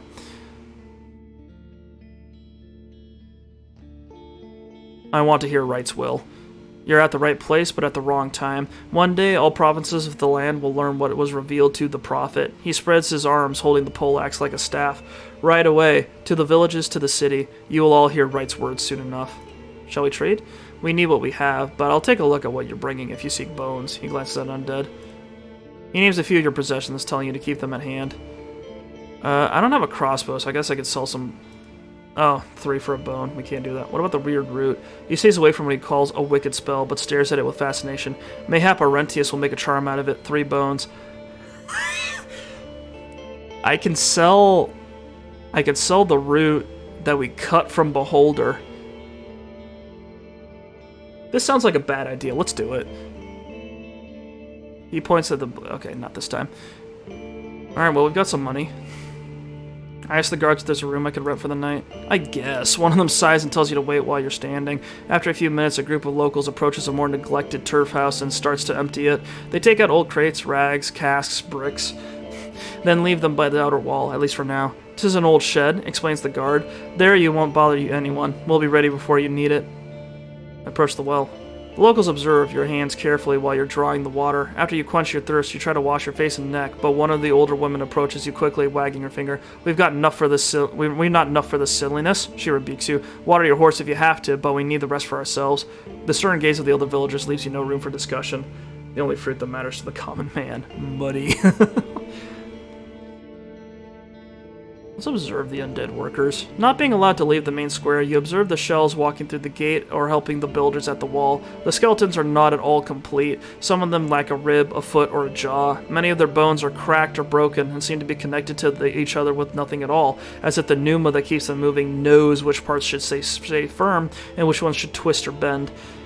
Those that kept some of their skin and guts don't smell, rot, or bleed and make you think of dried meat. It's as if these scraps of flesh serve no purpose, and seeing how many of these laborers already have great holes in their stomachs or limbs with revealed bones, it could be that they are just in the middle of the process of becoming like their naked counterparts. The undead loyally fulfill their tasks. So far, you've counted 5 people able to give them orders. Some do so by speaking out loud, while one woman simply looks at a shell, no matter how far it is. The workers, while witless, maintain some sort of carefulness in their actions. They stop when someone gets in their way and use tools if they know how, avoiding pointless harm to their shells. There may be more than 50 creatures spread across and around the village, but you can't know how many you haven't seen yet. Many of the fresher undead are elders. Among the skeletons, you spot some that used to belong to children, but none to infants.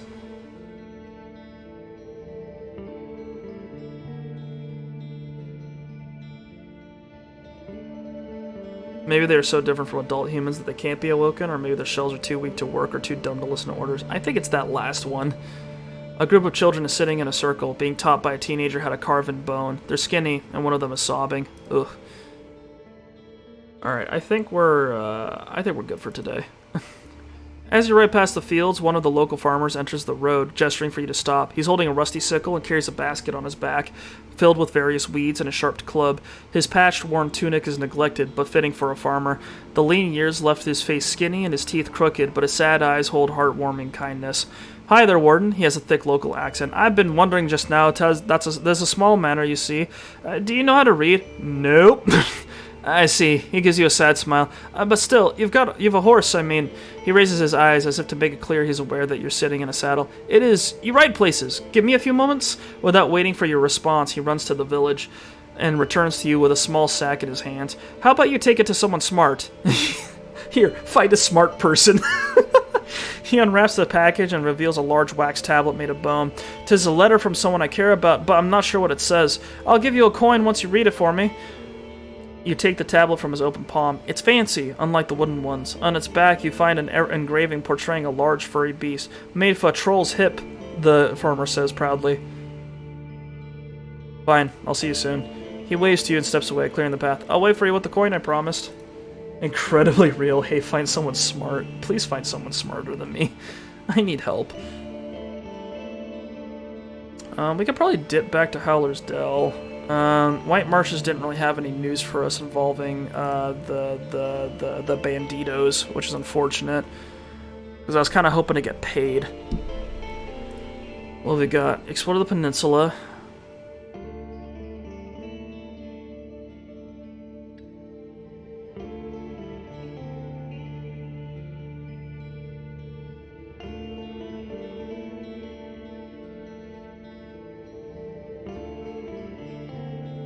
Okay, I need to investigate the village in the south and figure out why it was ruined. I need to...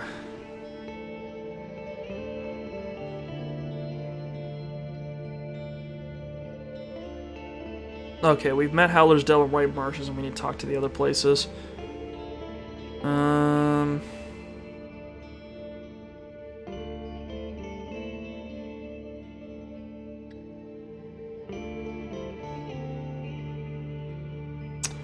We've got some news from Onasterion, but we've only picked up a few scraps.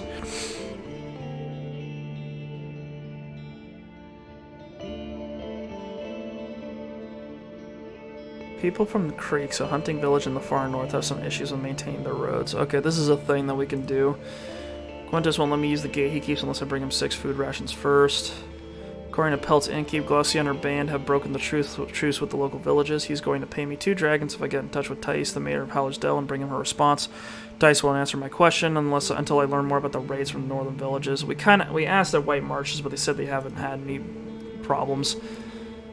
We need to go to Gale Rocks and Creeks. Gale Rocks is by the coast and Creeks is to the east, because I remember heading those up. Akakios is looking for a healing potion. I need it on day 10 or earlier. And I know where the dolmen is.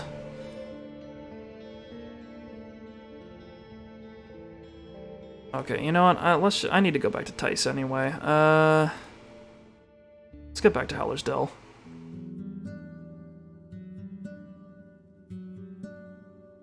Head to the stables. His lips are thin and he gives a longing glance to the bridge. Here you go. He nods with gratitude and throws the bone into a leaky bucket hanging from a nail, then grabs a wooden pitchfork. I let him work in peace.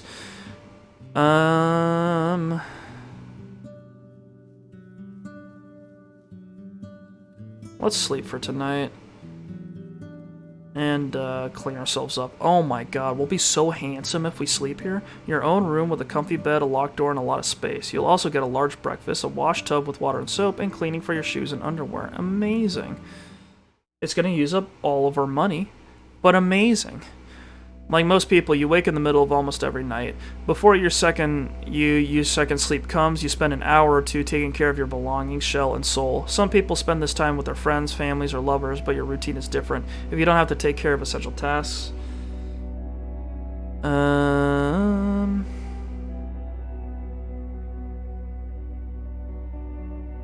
Let's check on our horse. Okay. Spend the night in peace, in a clean bed with a tightly shut window and a warm blanket. In the morning, you find a stool placed by your bed, covered with an eggplant soup, a bowl of pears, and some crumbly biscuits. Once you get dressed and go downstairs, a young boy, who's covered in mud and speaks unusually loud and enthusiastically, mentions that Klops McGee has already been brushed and watered. You nod, but he runs outside without noticing it. The innkeeper is sitting near the door, from time to time carrying out another bowl with either stew or gruel. Thais is nowhere to be seen. We'll save real quick, I guess. We're doing okay. We're doing okay right now. We're still poor, and I want to deal with that. Let's talk to the mayor. The guard informs you that the mayor is currently busy, but he'll mention to her that you're waiting. You sit down on a bench and wait for quite a while. When Thais joins you, she apologizes for the wait. Welcome back to our village, Musa. You wanted to see me? Wait a minute. I can't talk to her about Arentius? I guess not. Not an option. I kind of want to ask her some questions, but I guess not. Alright, never mind. I guess we'll report back to her at some point. Now, let's check out the tree again. Let's see if the tree's mad at me. Is it going to kill me? What's going on at the altar? Is there any magic in the altar? You unpack the wooden spheres, pleasantly smooth and light. The entire set fits in the palm of your hand. You place them in various spots, on the altar, next to the root spot and beneath it, and a few steps away on the boulder. You begin the ritual, after which all you can do is wait. You go for a walk with Klops McGee, making sure there are no monsters in your vicinity. When you return to collect your amulets, only the one placed on the rock hasn't changed its temperature. The others are cold. The closer they are to the tree roots, the cooler they are, almost painfully so. This is not what was supposed to happen. If the objects are filled with magic, the spheres get warmer. If not, they stay in their original state. But this? You've never seen such a reaction. Let's make an offering, I guess. We have food rations. Sure. We'll say food. You place any type of food you can find in your sacks or on the nearby plants, but none of them seem to make any difference. Alright. The tree doesn't like me. I think that's what I'm learning today. Let's go back to the ruins, check out what's going on here.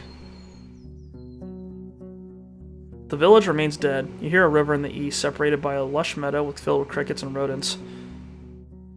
Let's go to the northeast part of the village. The debris was partially moved outside of the destroyed houses, but you find nothing of value. The table, cupboards, shelves, and bits and pieces were carefully ransacked.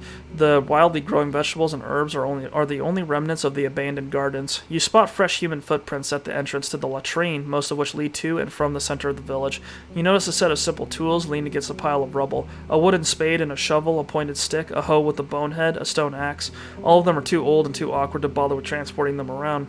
But you'll know where to find them if you need them in the future. Quick save. Good to know. We've got a slight aching in the stomach already. What's going on in the main square? In every village, the main square is the fanciest area, meant to charm the travelers, yet this is way more than you expected. The houses are as big as in Hovlavon, and the paved ground took a lot of work and materials. The walls, now charred and riddled with holes, are made of an expensive coated wattle. The tiles for the roofs also had to be brought here from a different settlement.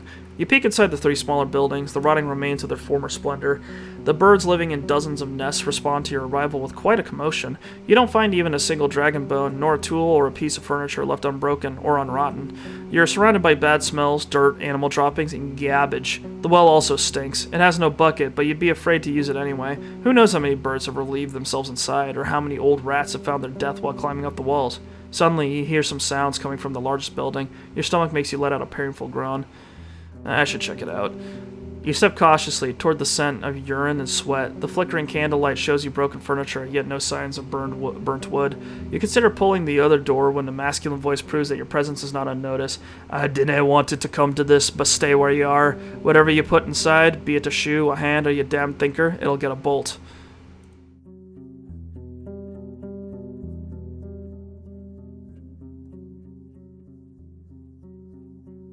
I'm the new Roadwarden. Let's talk. A short pause. Well, we can talk, we can. But how is it that ye choose this place to visit from all that there are? He goes on before you respond. It may be you're telling the truth, so let's say this. My little ballista here... Oh, it's the ballista guy. My little ballista here is all pulled and ready. But you won't do anything stupid, right? No running, no jumping around. Show your hands. The man's voice lacks confidence, and his accent is tricky for you. He could be from the distant south, but as long as you don't speak too quickly, you understand one another. You don't hear any other movements, breathing, voices. You'll lean your axe against the door frame and make sure that your knife is well hidden. I walk inside. The dense smell of urine hits you with full force, while the tools and utensils are hard to distinguish from the rubbish. The route to the upper floor is blocked by the collapsed roof and loose wooden beams. There are scraps of rusting iron and steel on the ground, detached from now destroyed barrels. The scavenger is sitting on a blanket in front of the tent, pointing at the floor with his loaded crossbow. Not a short man, though a bit skinny. He's tanned, dark-haired, and has seen his share of struggles. There are long claw scars on his left cheek, and another one that would divide his eyebrow in half if it hadn't been consumed by a fire, just like the rest of his forehead. His clothes are untainted by vanity. He's barefoot, in a dirty linen shirt with rolled-up sleeves and simple pants that use a cord for a belt. His long beard and hair are untrimmed and untangled. I sit on the stairs with raised hands. I'm not a threat. You wipe the dust off the steps, but before you sit down, you hear the man's annoyed voice. Now, don't get too homey. It's the only place here that's not just ashes and debris, and I'm not sharing it. You better ride ahead. I already piled up whatever hasn't rotten. The candlelights are dancing on his brunt face and arms. He moves his crossbow just enough to make sure he won't shoot you by accident. I saw your horse. Maybe you could help me, What are you looking for in this place? You don't sound like you're from the north.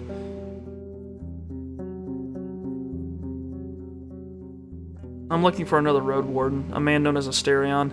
I have never met him, but I surely heard his name many times. He vanished long before I got to the coast. At first, people were asking about him. Now they think he's dead. Listen. He scratches his thighs nervously. I'm hungry. So damn hungry. I can't hunt or fish with all the 8 men around. Can you share anything, Roadster? I may be a drifter, but I wouldn't beg if I had not lost my bags on the road.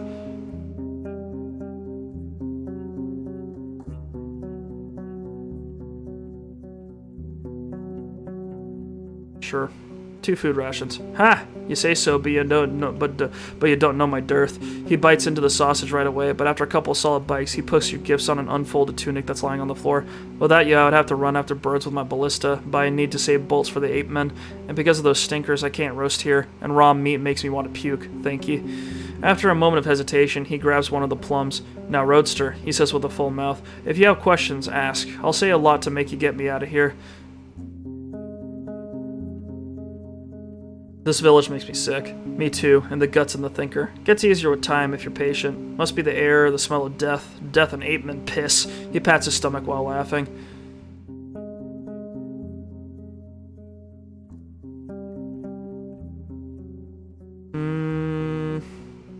How do you keep the goblins away? I've got a trick or two to keep me safe. A little something that scares them away, even without magic. But tell you what, his smile turns into a wide grin. Help me get out of here, and I'm going to share some of it with you. Alright, where do you want to travel to now, and what will you give me for my help? Let me explain first, I was in Howler's Dell, the closest village to the east and north, and the people there are nice, you know. Not like an old Pagos, they're all boring and grimmer than a crow, but they cry coin for everything, and damn good coin. I left, wanted to look around the ruins, see if there's anything left, then moved to Pelt and hire the hunters to help me here. No luck, a bunch of griffs jumped me back my pack bird. I just bought it. He spits on the floor, fast and nimble but not brave enough to listen to me when all that screeching and scratching started, so it ran away with my bags. A few fell on the ground and I pulled them here, but you see how it is. I won't travel around with a tent on my back. He taps the crossbow with his fingers. I need maybe a day more, aye, just a day, and I'll have all the iron scrapped from the barrels so I can move forward, but I can't take all my stuff alone, and without me around the ape men are going to break in and steal all my shit. I need to stay here, but since you have a horse, come back tomorrow and help me return to Howler's Dell. How about it? Well, I just need to know that the road is safe as it can be. I mean, I don't work for free. I have ways to pay you, don't you worry. I can give you dragons, but I have to sell the iron first, so I'll need a bit of time, you see. 5 for a short escort would be plenty, I'd say. But if you want, I'll give you a secret jar of mine, a very fine mixture that scares 8 men away. Works on pebblers, too. When you ask if all this stench of urine is somehow related to this potion, he just winks and chuckles. Ew. I'd also like to learn more about the villages you visited. He seems surprised. I mean, sure, but I don't have connections there, you know, just my eyes. He starts to hum. You know, a longer pause. When you get to Howler's, you'll meet with the mayor there for sure, Tice, and whatever you do, don't ask her where she got her coins from, She's rich, stupid rich, but don't ask her how this happened. Trust me. He scratches it. Well, I already made that mistake. What exactly do you want me to do? I need you to make sure there's no danger hiding on the road from here to Howler's. Or rather, I know there is some danger, but as long as you can get there safely and safely return, I'm sure we can handle some roaming monsters. He theatrically rubs his hands together. This ballista has hit more beast skulls than I have fingers, and I've never lost a finger, Roadster. Only the toes. Maybe to prove it, he starts to count his fingers. So, see if the road there is clear, then come back tomorrow. We'll pack my stuff on your horse and move out, but don't come when it's close to evening. We're going to need 3 hours on our feet, and I won't push through the night. Even sleeping next to an ape-man tribe is safer. And don't make me wait for too long. I can wait for a couple of days if I find some food, but if you don't get back, I'll have to risk it no matter what. Why Howler's Dell? If you want to go south, we should travel to Pelt of the North. I mean, I see a point, but I've never been there. Can they afford my iron? Do they have means to pay for it? I need coins to find a handy bunch that will walk south with me, and I need a new staff and bolts. I know the village. It's a nice place, and even has a smithy of sorts. I had a chance to take a look, though. It's a large inn, a safe one. They seem to be rich and have enough hunters to guide you south. You can use the iron to barter. Yeah, they've got that crew, but I don't think they'll go south with them. Alright, it's a deal.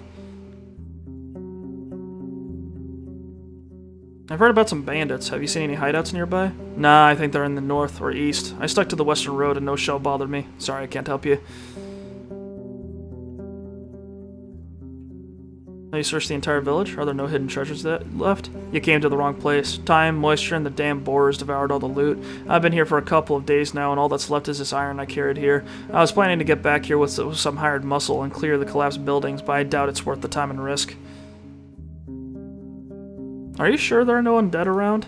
He nods. I've seen none. People say it's been less than 10 years since the herds came here, but I don't know if anyone bothered with raising the pyres. If not, the dead are all roaming in the forest now. He clicks his tongue with frustration. It may be that there's a walker somewhere under the debris waiting to break through like a dragon in an egg. He looks straight at you. Aye, you better not dig. Do you have any idea what happened here?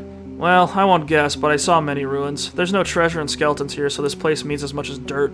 Someone was barking too loud, so the beast broke through and made them quiet again. He clicks his tongue, and that's that. Talking about nature's fury brings bad luck, don't you know? Alright, time for me to leave. Let's take a look around the northern gate. The paths here have almost been reclaimed by grasses. To your east and west, you see shadowy alleys behind damaged buildings. How's the well looking? It's filled up with soil, and you find nothing interesting about the area about it. Approach the nearby tree. You don't find anything worth picking. The half-dead kinses have maggots crawling under their skins. You wonder which part of this meal is more tempting for the dark-winged birds sitting among the branches, the flesh of the fruits or the worms. Kinses are rarely eaten without having a chance to blet. You can safely guess that they were meant to be dried or add taste to cookies or hard drinks. After a few moments, you realize that the bottom part of the tree, just above the ground, is partially charred. Someone must have opposed a torch here, but the wet wood didn't burst into flames.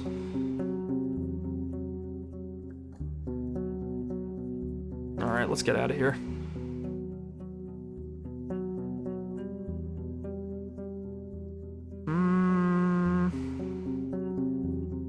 Go back to Pell to the north. I don't know, get some food.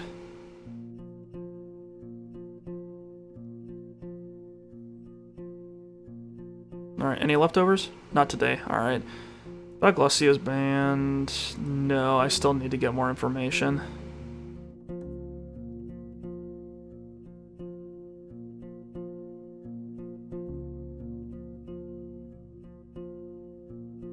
We don't have any money, and I've been way too generous with giving people food, which is hilarious, so... Let's go east. The curvy road east is overgrown. Clops McGee trots when it has a chance, but more often it walks, forced to jump over large branches blocking the path. The nearby lake is surrounded by thirsty wildlife. I observe the dark forest, ready to react if something jumps at me. There's the dolmen. A couple of stone slabs were turned into a hut-like shape, one of the ancient chapels raised by the priests of the United Church in the days of few soldiers and even fewer shelters. The dolmens proved to be especially durable. Yeah, these people better have some good pay. Yeah, I hope so too. Though the conditions they offered were harsh, the entrance was barely wide enough to let you walk inside. It was meant to keep larger beasts away, including your palfrey. You can't spend the night here. You dismount and look around. Let's look at the hourglass. It's the most common religious sign of the city folk, adapted by the United Church, Orders of Truth, and the majority of fellowships.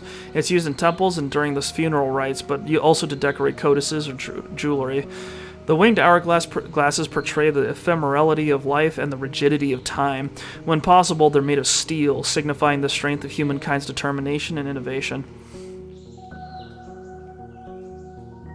In the old days, it was a place of faith. I should touch the hourglass and pray. The stone welcomes your open palm coldly. The hourglass doesn't start to shine, the birds don't cease their singing, there's no incense inviting you into the chapel. Yet once you close your eyes and gather your thoughts and rub the sacred sign with your fingers, your soul is focused and tranquil, as if awakened after a long rest. In your silent prayer, nature seems both distant and familiar. It doesn't shape itself around your thoughts, but you feel like nothing is going to hurt you, not while you're here. So be it, you say at the end of your prayer, as your ancestors have taught you. The birds are singing delightfully. After my prayer, I step away. I enter the chapel. The beams of light get through the gaps between the rocks, but you can hardly see anything. A torch would fill the place with smoke, but a candle will suffice. You wonder how many travelers have sat at the cold rock, observing the entrance and fighting with their heavy eyelids. I'll look around. Rock. Even though part of the ground is covered with a single massive slab, there are parts free of any flooring. You see soil, small rocks, sand. In one spot, you find the remains of charred wood. Let's look at the wood. A part of the floor is littered with the remains of an old campfire, not more than a couple months old. You see dust, burnt bones, and wood. The wall above the spot is covered with soot. Soot! You notice sticky soot on the walls. Parts of it cover black marks and pictures, possibly letters. Pictures? A large... Ooh, a lot of reading today. A large part of the wall is covered with engravings. It's difficult to figure out what they are meant to portray, but one picture is obvious to you. A long arrow pointing down. Parts of the writing, as well as the nearby wall, is covered with soot. Arrow?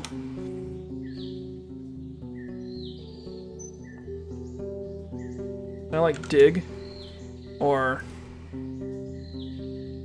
ground?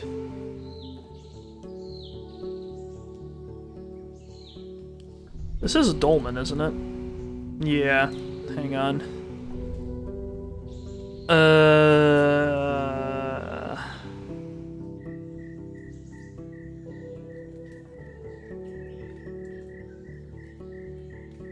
Should look for the potion in the secret chamber of a dolmen somewhere on the southern road. The merchant gave me a key for it.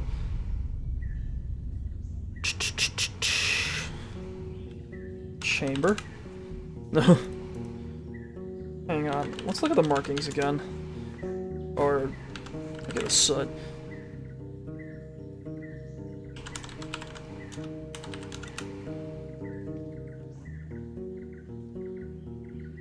Okay, there's an arrow pointing down. I feel like we should dig. I feel like we should dig where the arrow is pointing down. But there's no option for that. And I can't click on it. So the engravings, I have no idea what they're saying. Down? You stop in a couple of spots and don't hear any direct response. If there's anything below this chapel, it must be under a thick layer of soil and rocks. Alright, well, it sounds like I'm not going to get anywhere without, like, I don't know, a shovel or something.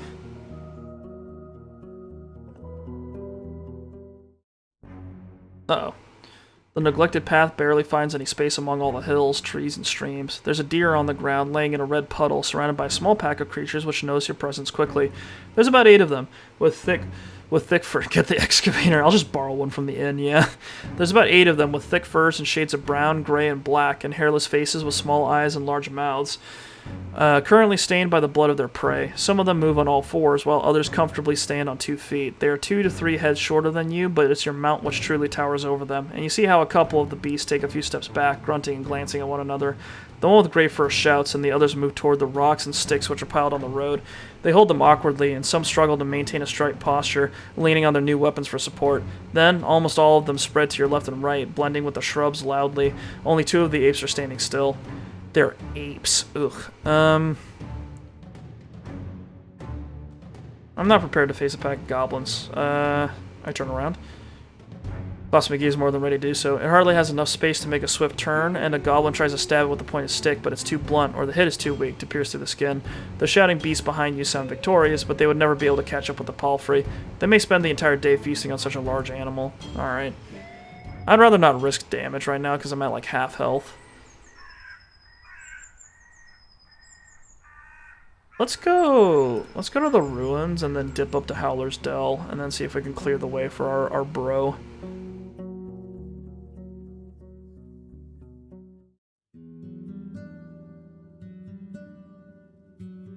Well, I can go. You approach the opening gate, then swiftly dismount. A guard approaches you, ready to take your mount to a stable. Hello, stranger. What news do you bring? We gossip for a bit. Even though Howler's Dell is a large village, the life here is slow. The curious locals gather around to take part in your conversation. Recently, it turned out that a couple of houses need to fix their roofs before winter, which won't be easy with so little time.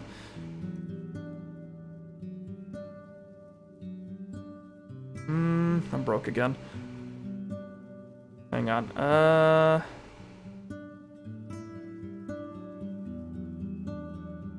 I guess there's no, like, thing to just clear the road, I guess, because nothing happened while we traveled. There's nothing going on there. Let's go south, see what's going on this way. The shapes of the mountains are cutting through the horizon. The water gets gradually less muddy. The cleaner it gets, the more animals you see. A family of deer blocks the road, resting and enjoying the cold water, which would be deadly for a human stomach. You consider riding around them through the sparse meadow, but your presence also causes them disquiet. Without much haste, they regroup and run east, into the leafy forest. I travel forward. You've reached Hag Hills, the wall of stones that has blocked the city's grasp. The one well-established route through them leads through the valley where you found Tolio's camp. There are no maps of the highlands, nor local tribes, only stories. The beaten path leads you by the garden beds of herbs and vegetables to an old, yet not abandoned mine, hidden behind a massive door made of steel. Made of steel? They made a door out of steel? How do they have the technology? I look around, there's no hit. That is a super, like, that is a not at all medieval looking door. That looks like a door to like a war bunker or something.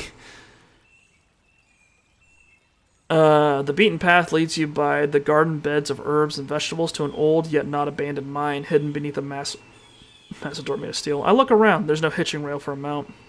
A A bearded, skinny elder sits still on a bench, observing you like a sculpture, with his legs crossed and fingers interlocked on his abdomen.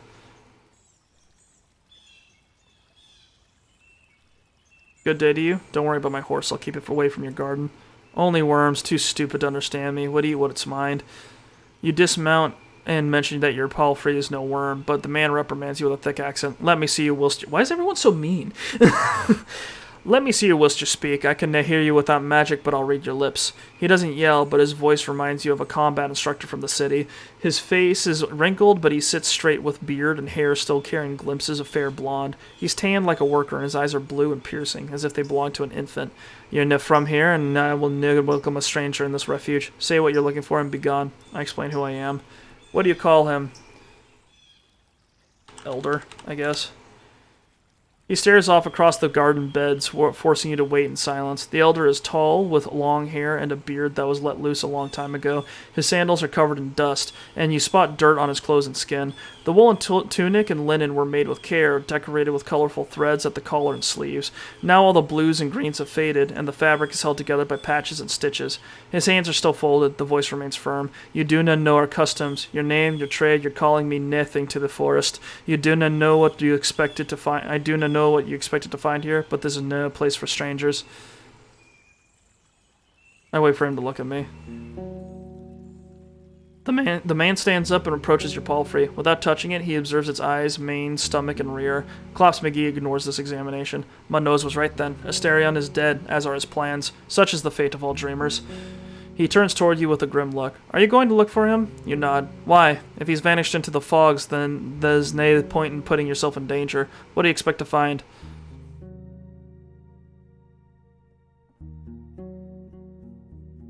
I want to know what kind of danger he encountered.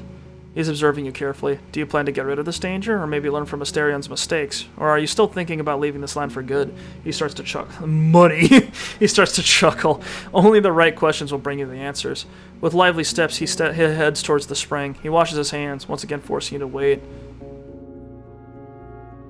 Old people need time together. So he tries to dictate the pace of the conversation, put me in my place. His voice is cold and confident, so what do you need?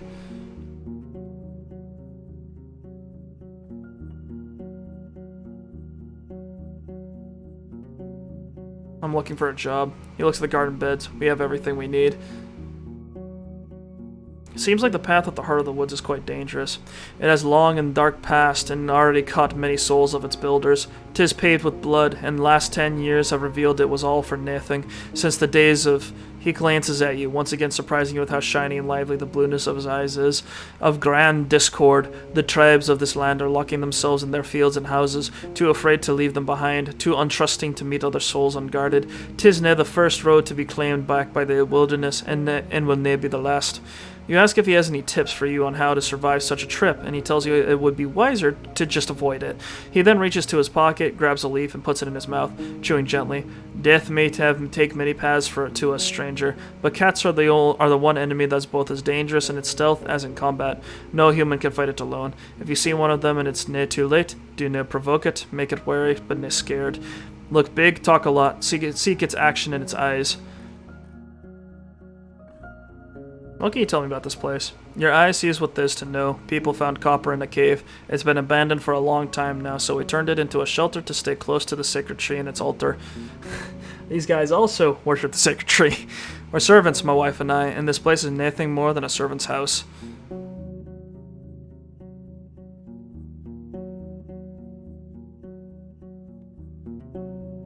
I want to know what happened to the village in the east.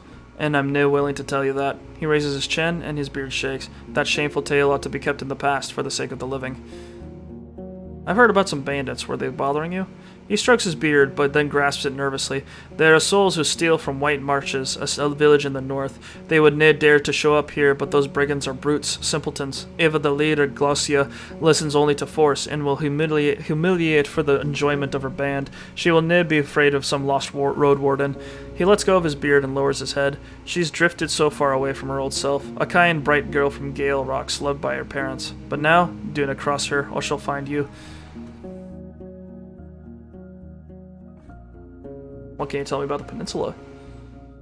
Ken, I've lived here for almost a century, traveled both by the paths and through the wilderness. His voice becomes stronger and makes you think of a bard. But I will never be your guide or a teacher, and if there's anything I can wish for, 'tis that you will stay away from the woods. The creatures get angry the more we take from them. They do not listen to our warnings, and one day they'll bury us under a storm of claws and fangs. There will be nae soul to spare a tear after us. His eyes are as harsh as a hawk's, making him look like a priest who hears a child asking for honey on a day of ceremonial fasting. What a precise comparison. Making him look like a priest who hears a child asking for honey on a day of ceremonial fasting. Do not poke the hornet's nest. Do not ride east, and never use the path that runs through the heart of this land. That road was meant to save time, but brings only death. Be a servant, no overseer, and do not try to bend this place to your will. He points at you and wags his finger after every word. Your will, anyone's will, is the key to danger, no salvation. Maybe I should restart. I don't know. Maybe in between this part and the next part, I'll like restart and do a couple things differently. Because I feel like blowing all my money and then killing that and then cutting that route was probably like a bad idea. I thank him. These instructions are in line with my own thoughts.